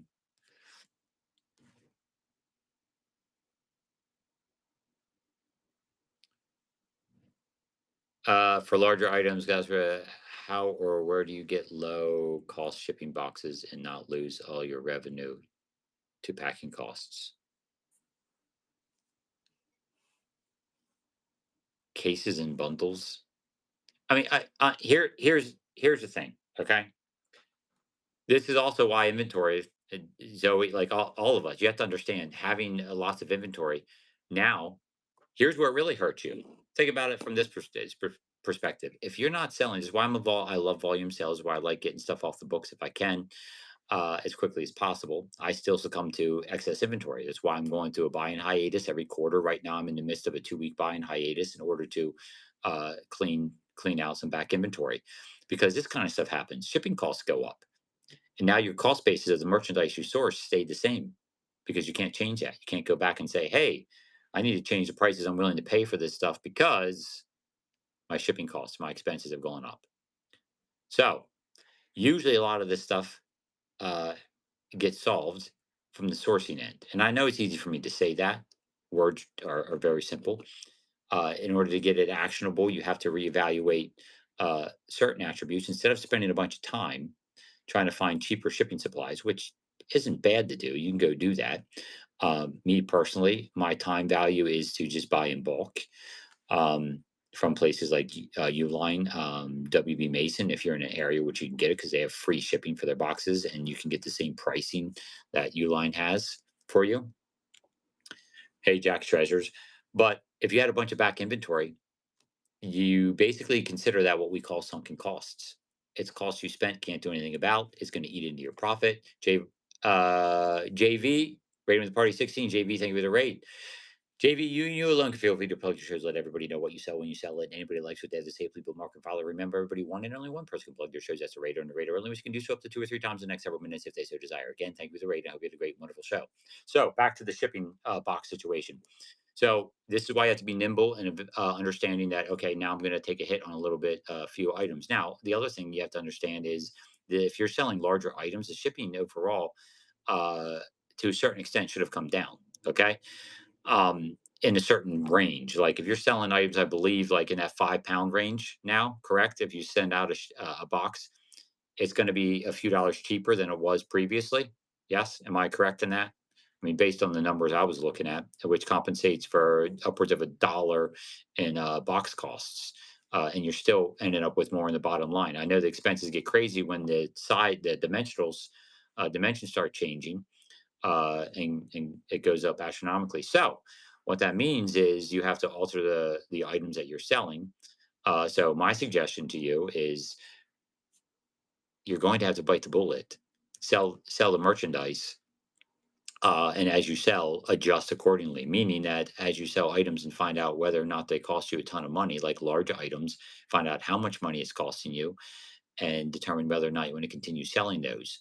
And if they're not worth selling, you got to get them off your books somehow. How do you get them off your books? Me personally, I send it to a local auction, because if it's, I'm going to get something out of it as opposed to spending $30 to ship an item that was only going to sell for $20. Okay, I'm going to send it to auction, and getting $5 is better than spending money.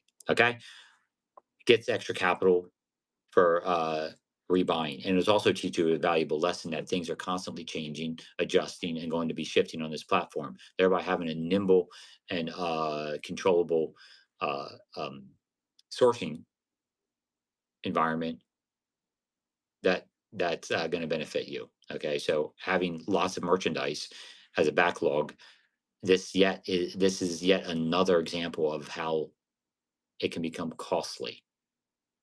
It didn't break. The item didn't get devalued, but it became more costly for you to sell it. Okay. So get rid of it. Spend that money on new inventory that is viable for you to sell. And understand that it's a lesson learned, because holding on to it isn't going to make it go up. Okay. The shipping's not getting any cheaper. Boxes and packing material are not coming down. Okay. The value of items, you don't know if they're going to go up. You don't know if they're going to get broken. You don't know what's going to happen. There's unknown, unquantifiables. That's all you got if you sit and hold on to a piece of merchandise.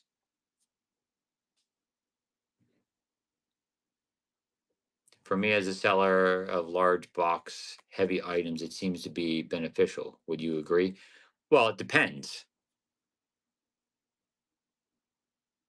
Like, to me, I know, like, as soon as you get over, like, when I go from like a 12 by 12 by 12 box to a 14 by 14 by 14 box, the price goes extremely high. The dimensional weight attributes go higher.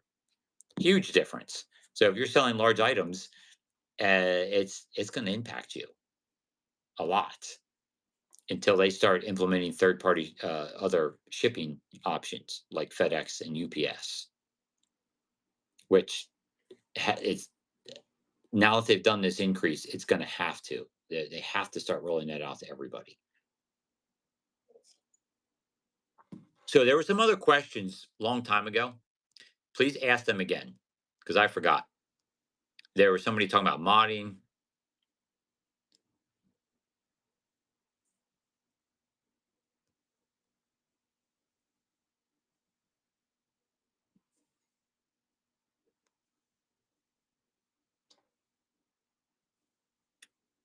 Am I selling my amazing shirts? I do sell my amazing shirts, but they're all limited edition. This one's gone. I do not believe we have any more of these left. We only print a max of 10 of the shirts, and then other shirts we'll do 5 and 5 in two different sizes. Some of the shirts we only did 5.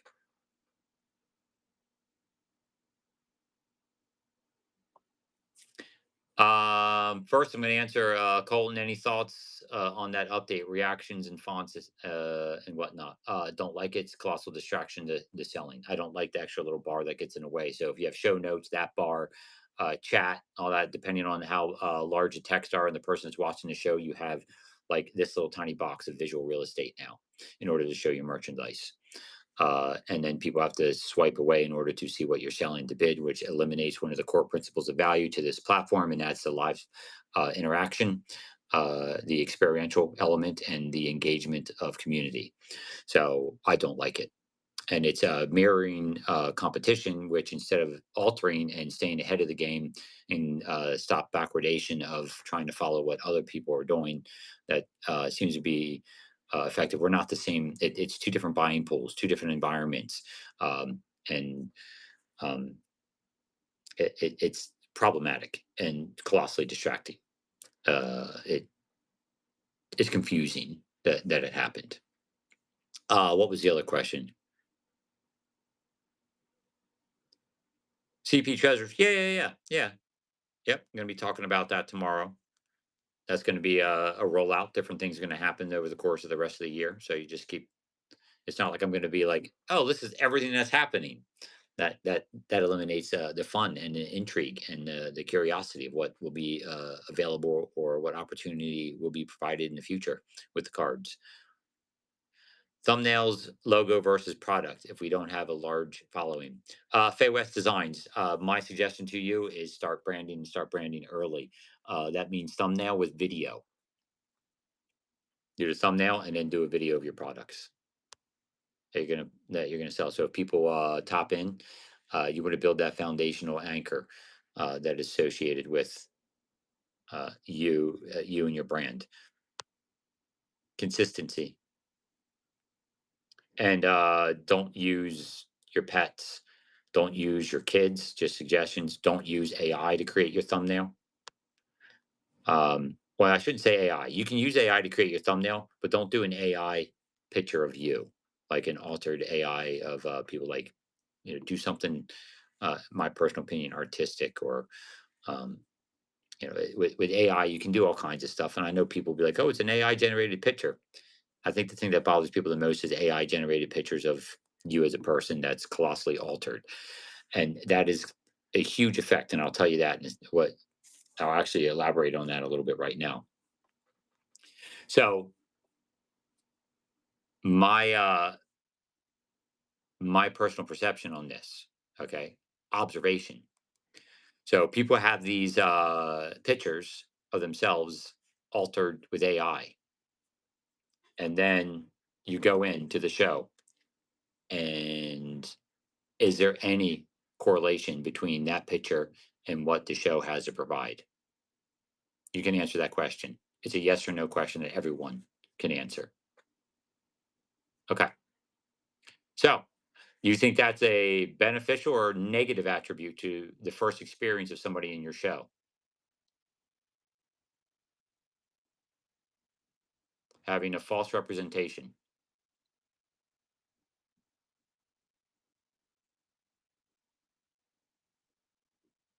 You got to answer it honestly. Like, I know there's people that do it, and there's people in here that probably do it. You have to understand.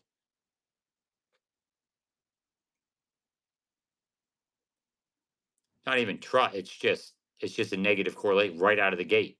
Right out of the gate. right out of the gate. Yes, it takes you back a little. That's not to me. That's not the way. Not even to me. I know. Your the way things happen in your brain, the observational mechanism that react in your brain to a expectation, whether you know it's going to be different, but you don't know how it's going to be different, has an effect on you. It can't not have an effect on you. It's a biological attribute of how your brain operates. Um, Sometimes you'll see it on your face. I guarantee you, I would I would make $1,000. I'd make $100,000 bet that if I had a camera on people on their face when they went into these shows that have false representations of what the person looks like, and they go in, that the micro expressions and or full-fledged non-micro expressions would show the negative attributes. And I'm sure somebody will be doing an experiment like that in the future because it'll be available to be done now. It'll be fun. But 100%.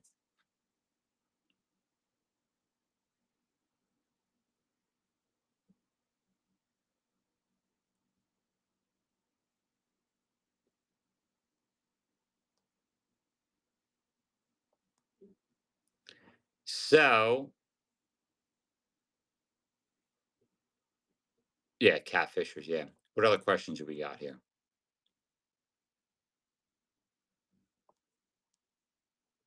for shows or items? Could you please discuss followers versus buyers and if we should mod for sellers to get more followers?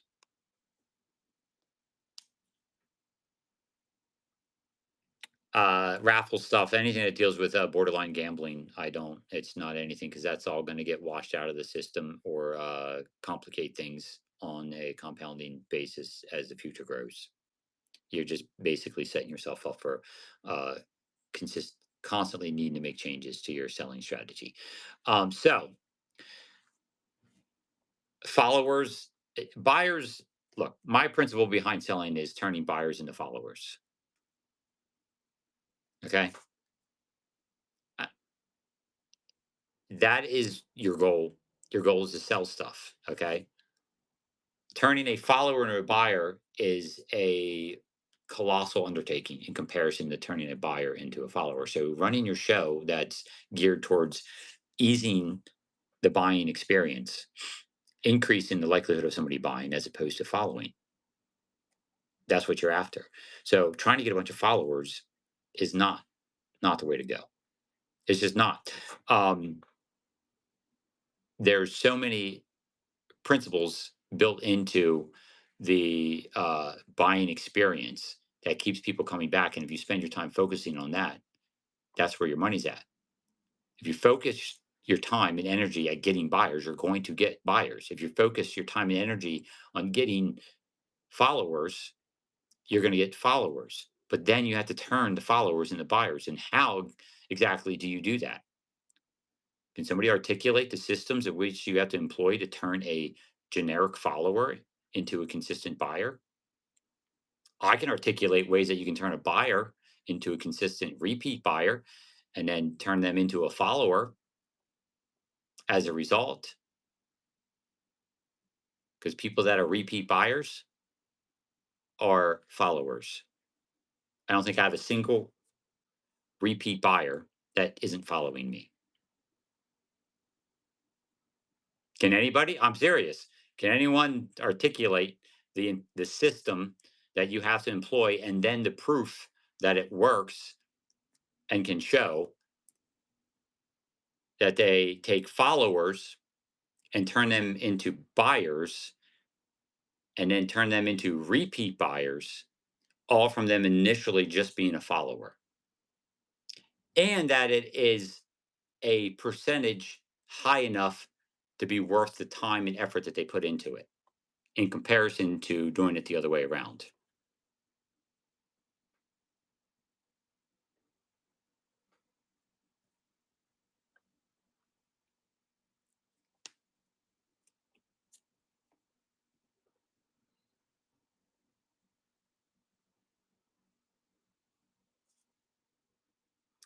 I'm going to tell you right now, organic trust that stood up on one's own actions has exponentially more value than trust built based on somebody else's actions.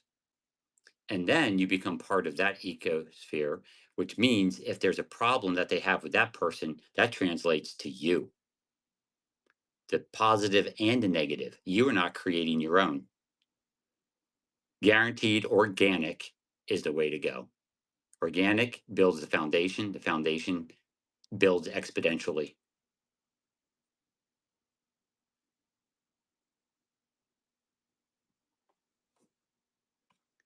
Listen, the time you're spending modding is time you can spend selling. And if you want buyers, what do you have to do? I mean, this is the thing that just flabbergasts me, that people want to spend all their time getting followers. You don't want followers, you want buyers. How do you get buyers? You can't get buyers. Can you? Sure. But what's the most efficient way of getting buyers? Is selling stuff. You come on, you run a show that allows people the ease of buying. They buy stuff, they come back. They like the experience. You ship it out to them in an expedited manner. They get it. You're not attached to anybody else. You are not succumbing to the birds of a feather attributes, positive or good. You create your own.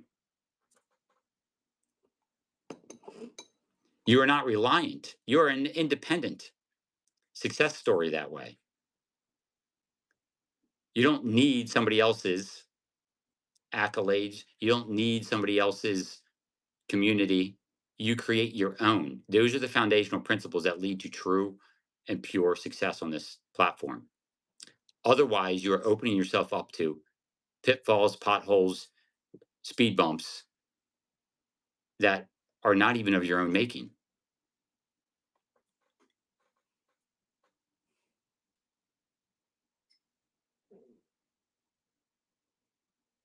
Yes, your best promotion on here is being live. How else are you going to get into people's feeds to buy? How else are you going to get exposure to buyers? You have to sell. You guys realize that being in other people's shows, spending all that time, is tons of wasted resources. If you take all that resource that you spend in all those other rooms, all that time, and put it into your own business, it's astounding at how much value you can create.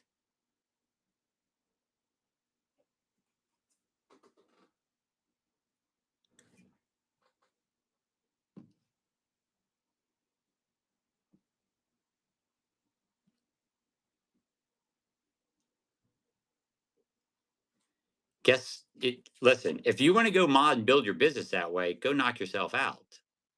You do what you want to do. It's not about what you can do, it's about what you can do that's the most beneficial. You want to build trust, you build trust with your buyers. You build trust with your buyers by selling stuff.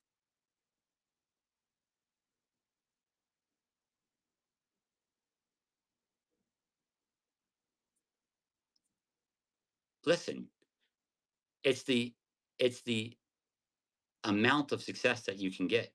And shortcuts hit glass ceilings very quickly. I should say just ceilings. You hit the ceiling of value very quickly because that only carries so far.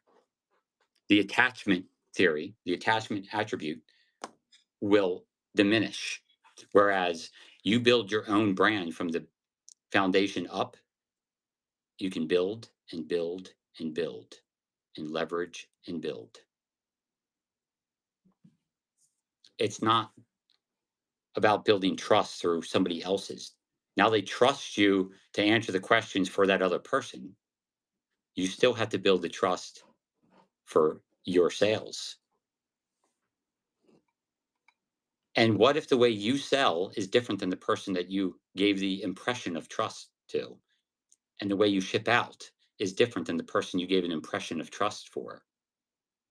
You're anchoring yourself to somebody that's not you. That's not genuine. That's not authentic. I promise you and guarantee you that genuine and authentic is what builds the most value in live stream selling. That is the opportunity of value that is presented on live stream selling. What you're doing by going and modding is not too dissimilar to just taking somebody else's listing on a static listing platform and just copying it to take advantage of the shortcut attributes instead of innovating and creating your own way and leveraging the value that is available to you in this new environment that you're right at the forefront of capitalizing on. It's 100% true.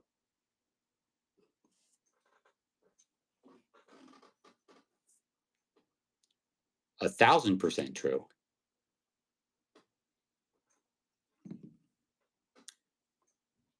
You will make more money by building yourself. You don't need to mod for other people. You can mod for other people if you like to do that out of the kindness of your heart. You enjoy it. But if you're doing it for the use case of your own personal success, you're going to make more money creating your own personal success personally. So serious? It's the thing that these are the things that distract people. These are the things that slow down people's ability to grow.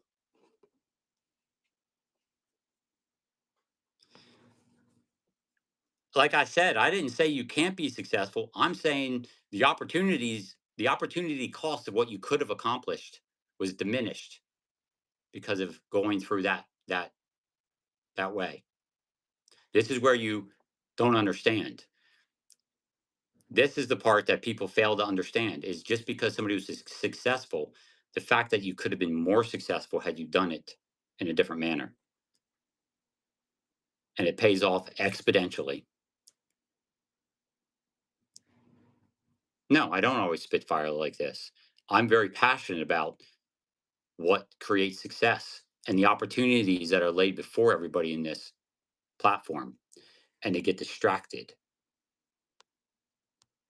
And I want people to be successful in here, but it takes time and effort, and the shortcuts, like I said, create short ceilings. Who do we got? Donna. I can't read that. We'll just say Donna, rating with a party of four. Donna, thank you for the rate. Donna, you and you alone can feel free to plug your show. Let everybody know what you sell when you sell it. And anybody likes it to add to safely do a mark and follow. Remember, everybody, one and only one person can plug their shows, and that's a rater and a rater only, which can do so up to 2 or 3 times in the next several minutes if they so desire. Again, thank you for the rate. I hope you had a great and wonderful show. No, it's a good time. It's fine. It's absolutely fine. I mean, people have their objections, and I'm perfectly fine with that. It's good. It's fun, right? Yep. Hey, if you want to go mod, go mod. If you want to go on and sell stuff and get buyers and build your personal branding and reputation right out of the gate and spend all that time sourcing good products, finding your buyers, finding who mix well with you and your style, critiquing your style, figuring out how shipping works, how to adjust, how to change, all the stuff that's necessary to succeed on here. Fine, don't do that. Go spend it modding. Don't don't beat other people to the punchline. My suggestion is you go do that while everybody else is spending their time modding. Because you can accomplish the same thing for building trust on your own with all that time. Best billboard.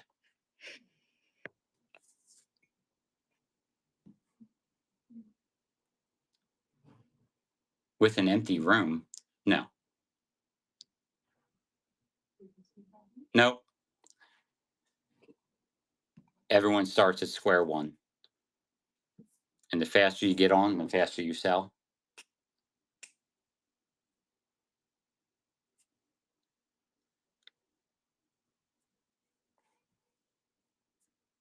The faster you build.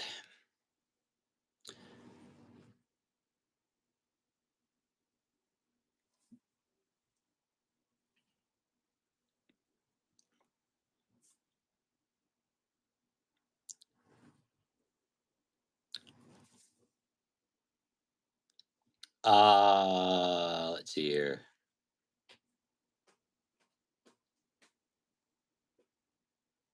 Oh, my neck cracking. Is it true that sales are slower in summer? No, it's slower for some people. Most of the time, your sales being slower has to do with what's going on with you personally.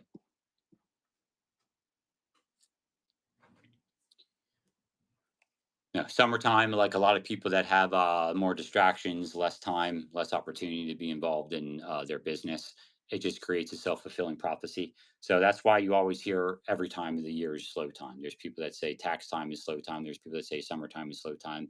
There's people that say back to school time is slow time. And it's usually reflectant of what's going on in their own personal life, um, which is understandable, right?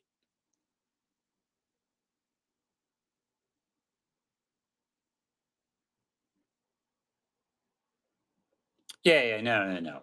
Starting in summer is not, that's not a problem. It's not a problem. It's not nothing's gonna costly impact you.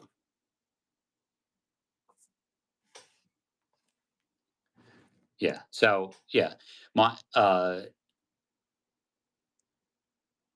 if summertime's a harder time for you because you have more things going on, you know, less opportunity to be engaged, more distractions, all that kind of stuff, then it might be a little slower for you than other seasons, but that's understandable. Not other people have different things going on in their life that create those types of problems and distractions. All right, what questions I didn't answer? Did I not answer? If you got a question for me or a comment, please use the question mark. I'm not going sourcing because I'm not buying right now. Like I said, I'm doing a about 2 to 3 week inventory reduction. So I every quarter, which I'm behind on this one, need to get through some stuff and not buy. Yeah, I did square peg.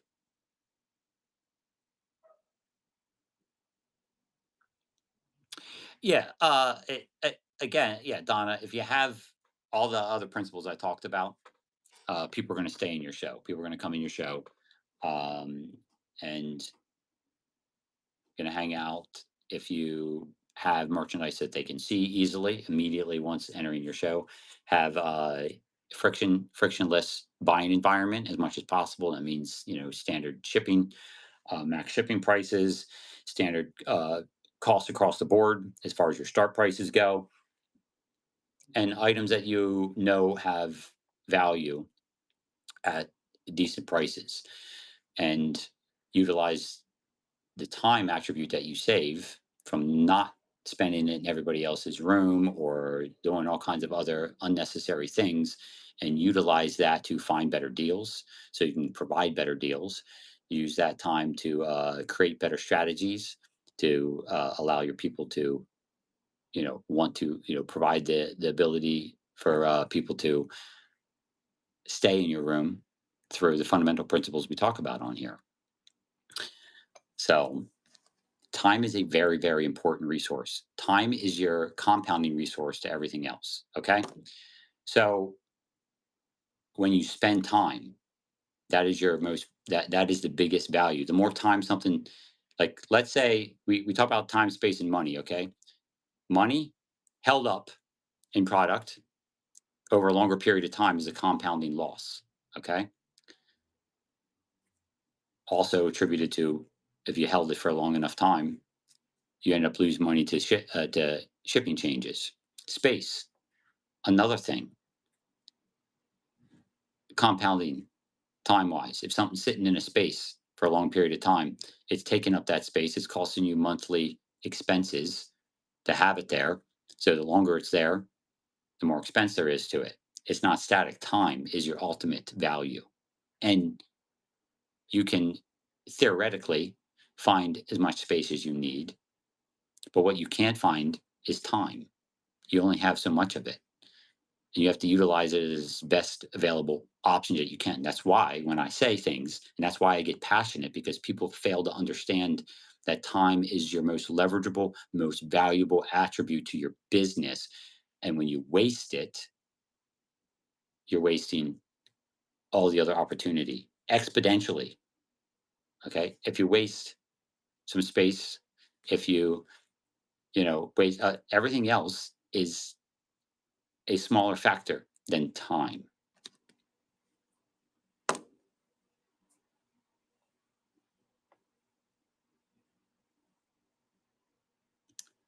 During a live, how many people do you have actively working on that show, including yourself? What do you mean by that?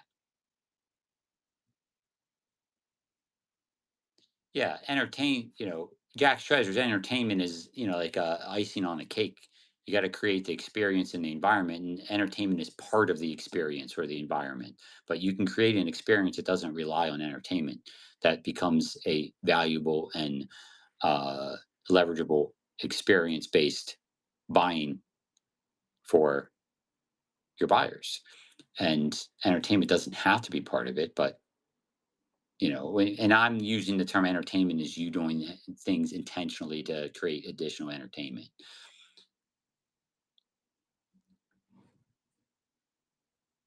Yeah, Forever Kitty, what do you mean by how many people working on the show? There's me and M when the show is live, and then I have the shipping department that spends time shipping. Yeah, there's me and M, and then I have a floater that helps bag and tag, uh, and also does pulling. So there's 2 to 3 shippers at any given time. So basically, I'd say the average is like 4.5 people that are involved in the show.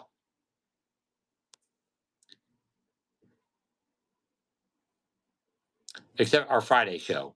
Our Friday show has more, but that's a entirely different thing. That's just kind of like a more relaxed show that we do at the end of the week. So that one will have 1, 2, 3, 4, 5, like up to upwards of seven, about 7 people, if you include the shippers and all the shipping.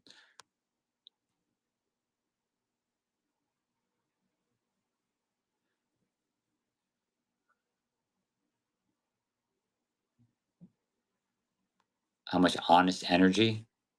You could say it that way, yeah. You can do it with one person. Yeah, yeah, yeah. The team setting, I don't know. I know you can do that on here if that's what you're referring to, where other people can access your account from another account and manage different things on here. There's a lot of people that do it on their own. Yeah, a lot of people. That's just not my business model. My business model is, grow, expand, adjust, change, and then you kind of bring things back in, and then it's kind of like a bellows of, like, okay, you try through trial and error, you try different things expand, you hire people, and then you find out that there's certain things you can create efficiencies, and then you can contract as far as that's concerned. uh, Things of that nature. Sourcing changes, the product line, the items I sell change to fit what I want for success here on this platform.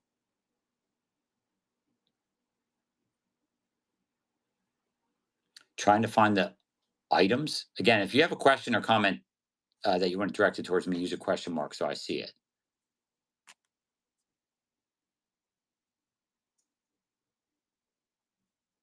Yeah, you can do it on your own very easily. You just have to make sure that you allocate your resources appropriately.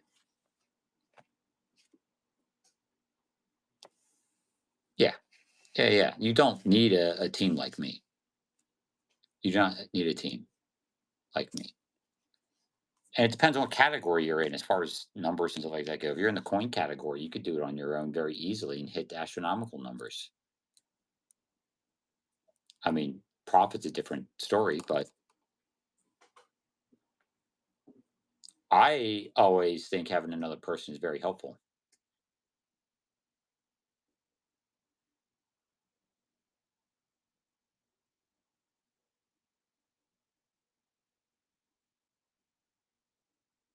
There you go. Millicent knows more about the teams thing.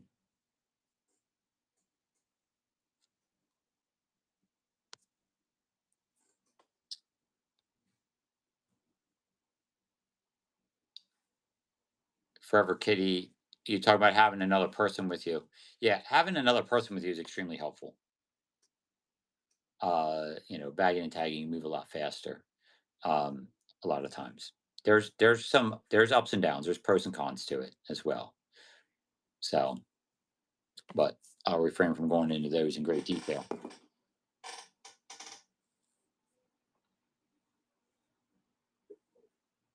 Oh, Donna, how'd your 24-hour sale go? Besides selling 1,111 items, that's an interesting number.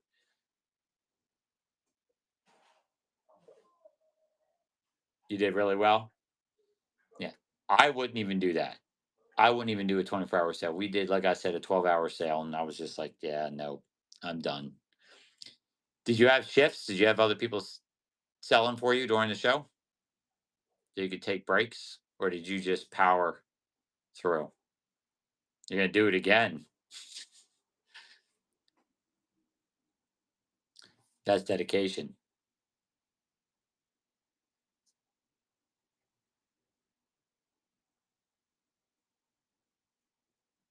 Oh, you took a 4-hour rest.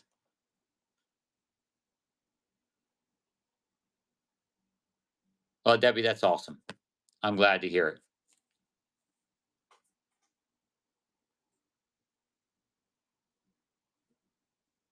Debbie, let me ask you something. Thrifty by how long have you guys been on selling? I'm responding to a red chat, everybody.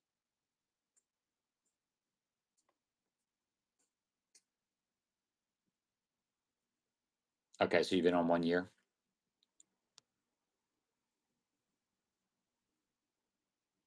So it turned out to be I mean, I didn't know what was in there.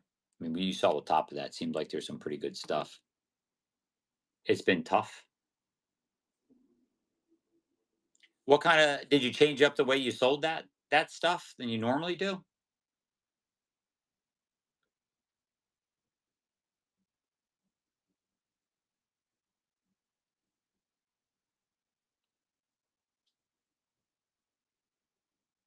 $255 sold price.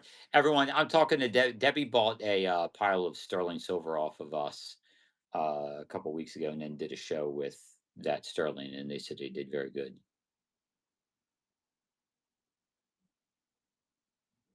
At first we did, and then we changed to dollar starts after you got rated. So you got a raid and did a dollar start, and it did well, and you decided to stick with it. Is that what you're saying?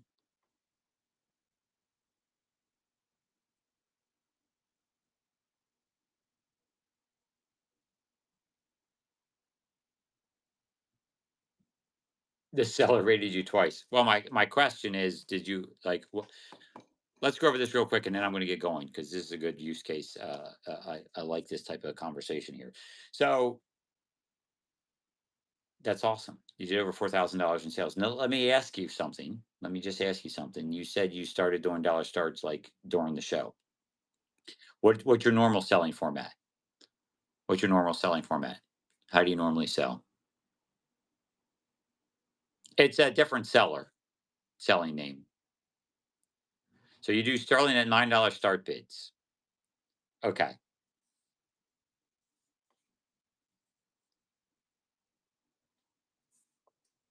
Okay.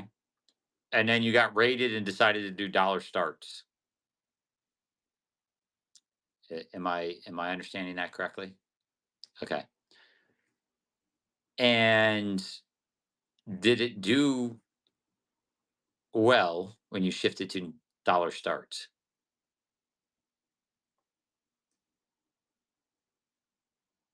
Okay. Did your room count stay higher when you shifted to dollar starts?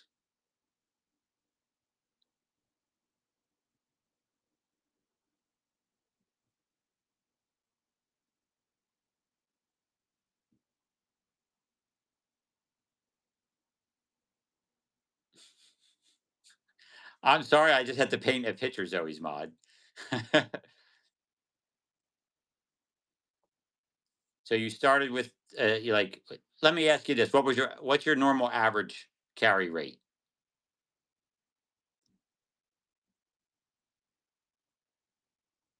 35 plus and it was 50. You have never had more than 10 people. All right. Let me ask you something. Does that tell you anything? And I'm going to ask you another couple questions.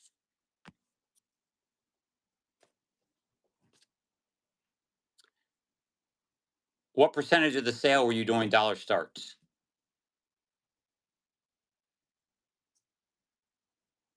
I know, Debbie, but this is the fun part. What percentage of the sale did you do dollar starts in? Not dollar starts. You don't start off with dollar starts. 99% of your sales were dollar starts. Was your average order value higher than normal? Which you can have success with a yes or no on this one. Okay. 17.99 and yes, you know your number, so I trust that 100% if you know what your number is. So, how long have you been doing $10 starts with 10 people in your room on average?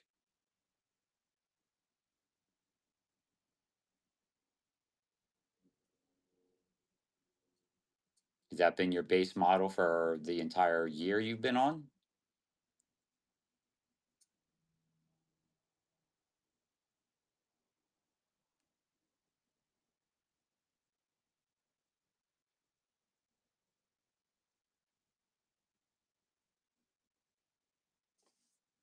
You did Sterling once a month for the entire year you've been on? For the entire year, you've been doing it at $9 starts once a month. Okay.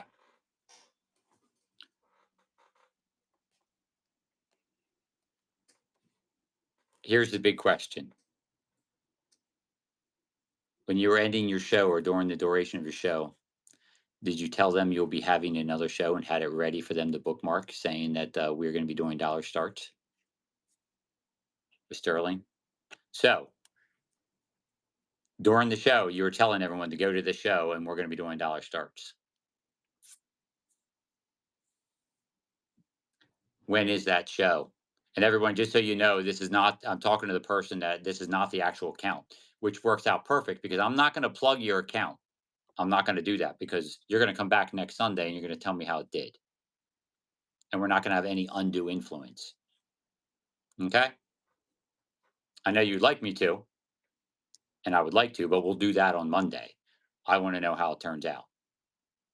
As a result of the opportunistic principles you leveraged during your show and capitalized on what was presented to you, okay? I want to see what the follow through is.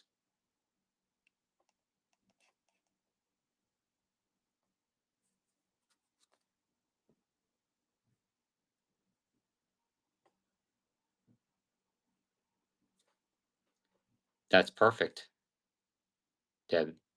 Now, my one slight alteration to that, get that front end handle down to a 3. I know it sounds trivial, but change it to 3.99. Just a suggestion. One penny ain't going to hurt you, but it's going to have an influential impact above and beyond the penny.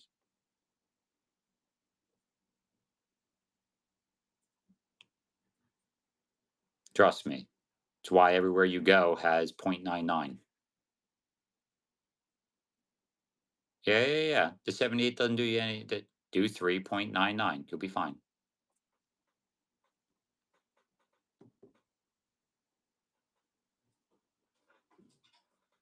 And make sure you mention that it's a once and done. If you do 3.99, once and done. Buy one item and they're done. They don't need to pay any more shipping. And you are doing 1 ounce then, right? You need more silver.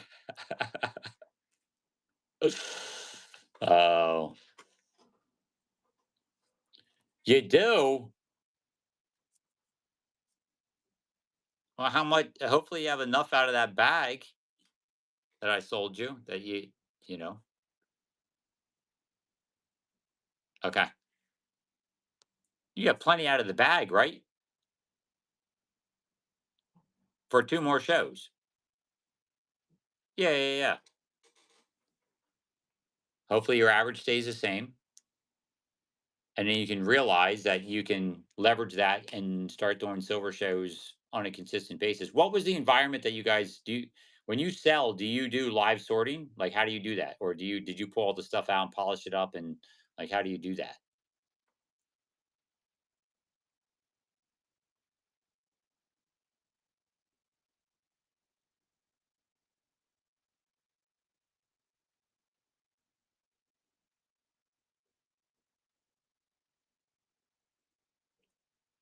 I don't know what TTT teasers are.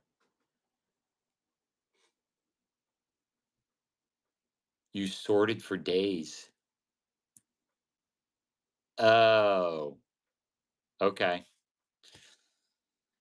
Next bag, try not sorting. Save the time. Dump it out and go nuts.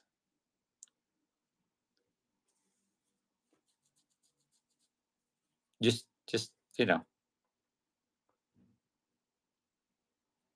was a celebration show, 4K followers. Okay. Yep. So now we got to make sure the event factor wasn't the cause of the success. But anyway, you let me know. Now you hit 4,000 sold. 4,000 items sold, or oh, you put a dollar sign in there, 4,000. Oh yeah, people like events. What other questions do we have? I got to get going here. I sell a lot of solid gold and don't know how to fully transition to $1 starts without giving myself a coronary. What would I recommend?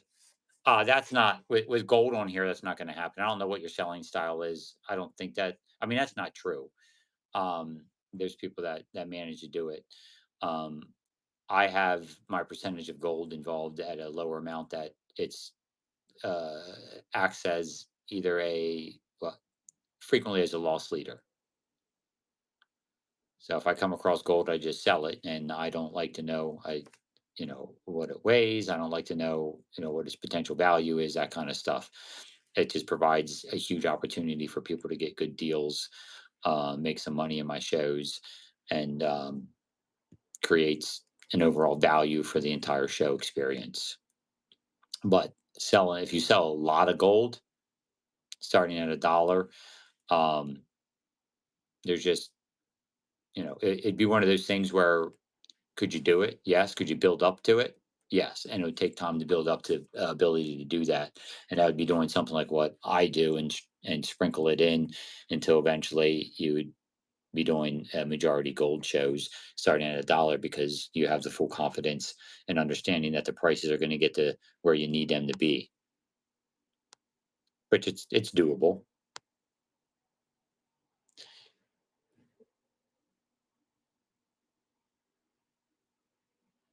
Yep. Forever Kitty. Thank you.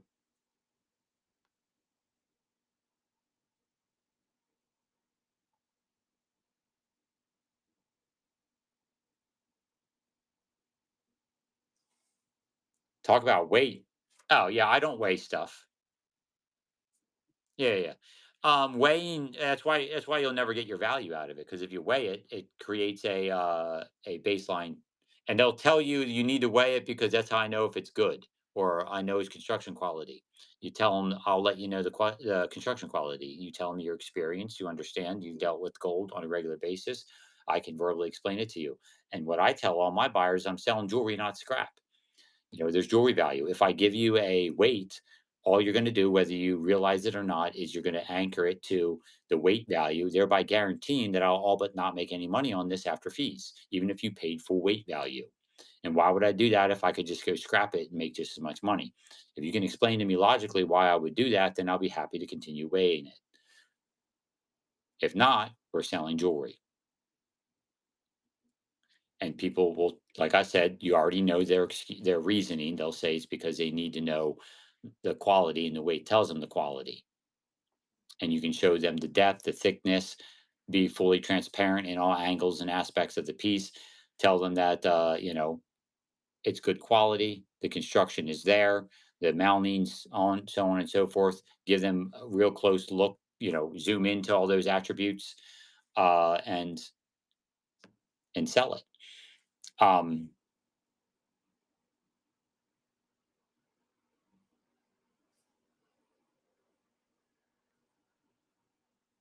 yeah, yeah. Yeah. So yeah, when you're selling precious metal stuff and people want you to weigh it, they're trying, because then they'll. And here's the other thing, Kate. Here's the other thing that always happens. You got to understand. I had people in my room the other day saying this about weighing gold. They're like, I need to have an exit strategy. And I just tell them, like, look, I'm selling jewelry. Okay. They're like, I need to protect my business. I'm like, that's fine for you. Then I'm not the seller for you. I'm here to sell jewelry. My requirement is not to provide you with a guaranteed profit. Like, so in essence, you're asking me to weigh it so you can underpay, pay nothing for the jewelry value. You're essentially telling me you don't want to pay for jewelry value because you want to make the jewelry value. So you want me to make less so you can make the jewelry value. I'm not responsible for your business profits. Okay. Once you paint it and explain it to them, like how that doesn't make sense, like why would I do that? If that doesn't make rational sense. I'm on here to make money, and I make money by selling gold jewelry. The gold shows you the quality of the merchandise that they took. They made the decision to use gold to make it. So that gives you one quality attribute. The other quality attribute is the design, the stones, and the mountings.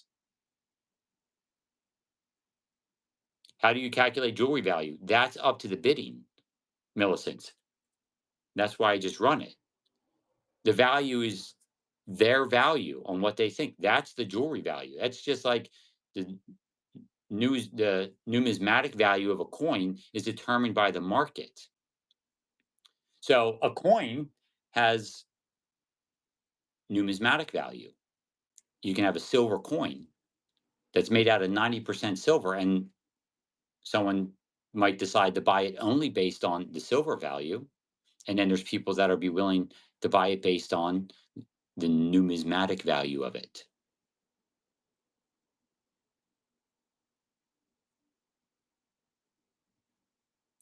How do they calculate, I believe, Millicent's based on potential profit margin and leverage of marketing. Okay. So jewelry value in those environments are like two, three, four fold. So like if their expense to create the item was, $2,000, they're selling it for $6,000 or $8,000.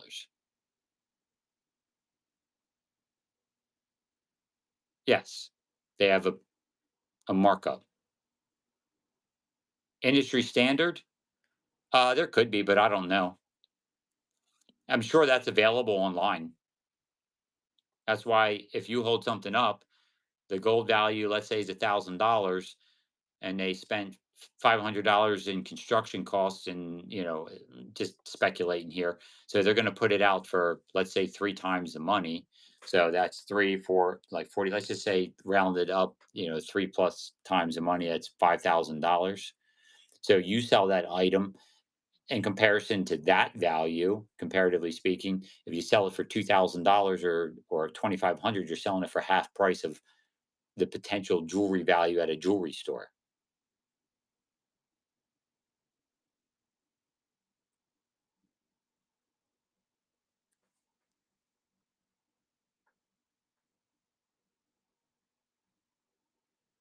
Yeah, square peg.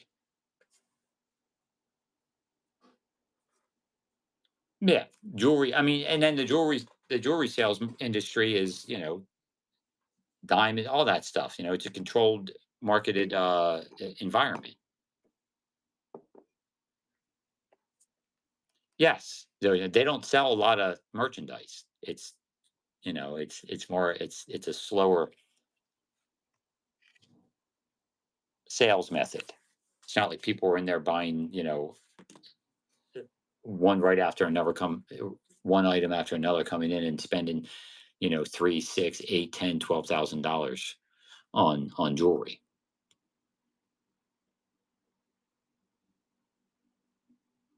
Yeah, and that's the thing too. They'll ask you to weigh every item you buy, even if it's got a really good brand on it. And as soon as you take something that has a colossal amount of brand value, slap it on a scale, you diminish the brand value immediately. And you have a bunch of people that say that's not the case, but unfortunately it is because you can't avoid it from happening in your brain. You can't avoid creating, if you deal in that, you already know per gram what it's worth. So now your anchor immediately anchors down to that. So you're like, I'm willing to pay at least that. And since you already have a lower potential value attribute in your brain to what it could potentially really be, you're influenced. That's why I don't weigh. Do I lose some money from time to time? Maybe, but I also don't look at it that way. That's why I said my goal is used more um, a as an incentive for people to get deals, make money. But I'm still not going to weigh because, like I said, I like my market to determine. So they're loss leaders. Okay, a lot of times. Sometimes it averages out fine. I make a little money, but that's not where my money's made. My money's made in the middle. All the mid range valuation stuff is where the real money comes from. Costume jewelry, sterling silver. When I buy a lot of the more expensive gold based stuff or the Victorian stuff or the morning jewelry, like when I used to sell Rolex watches, vintage Rolex watches, which I've stopped because the Rolex people are absolutely crazy, um, for lack of a better term. Those were all loss leaders. A lot of that's loss leaders.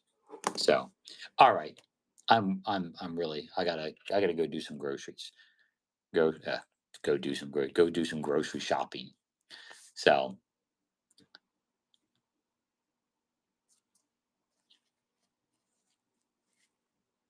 Southern Charm.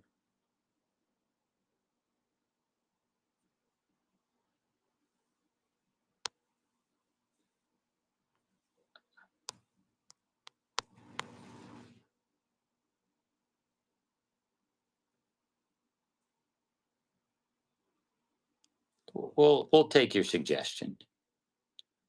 So we'll go raid. Thanks everybody for hanging out, coming in, asking questions. Hopefully you got something of value this morning. But I'll be back on tomorrow morning. So till next time, everybody, happy bidding. And I look forward to seeing you there.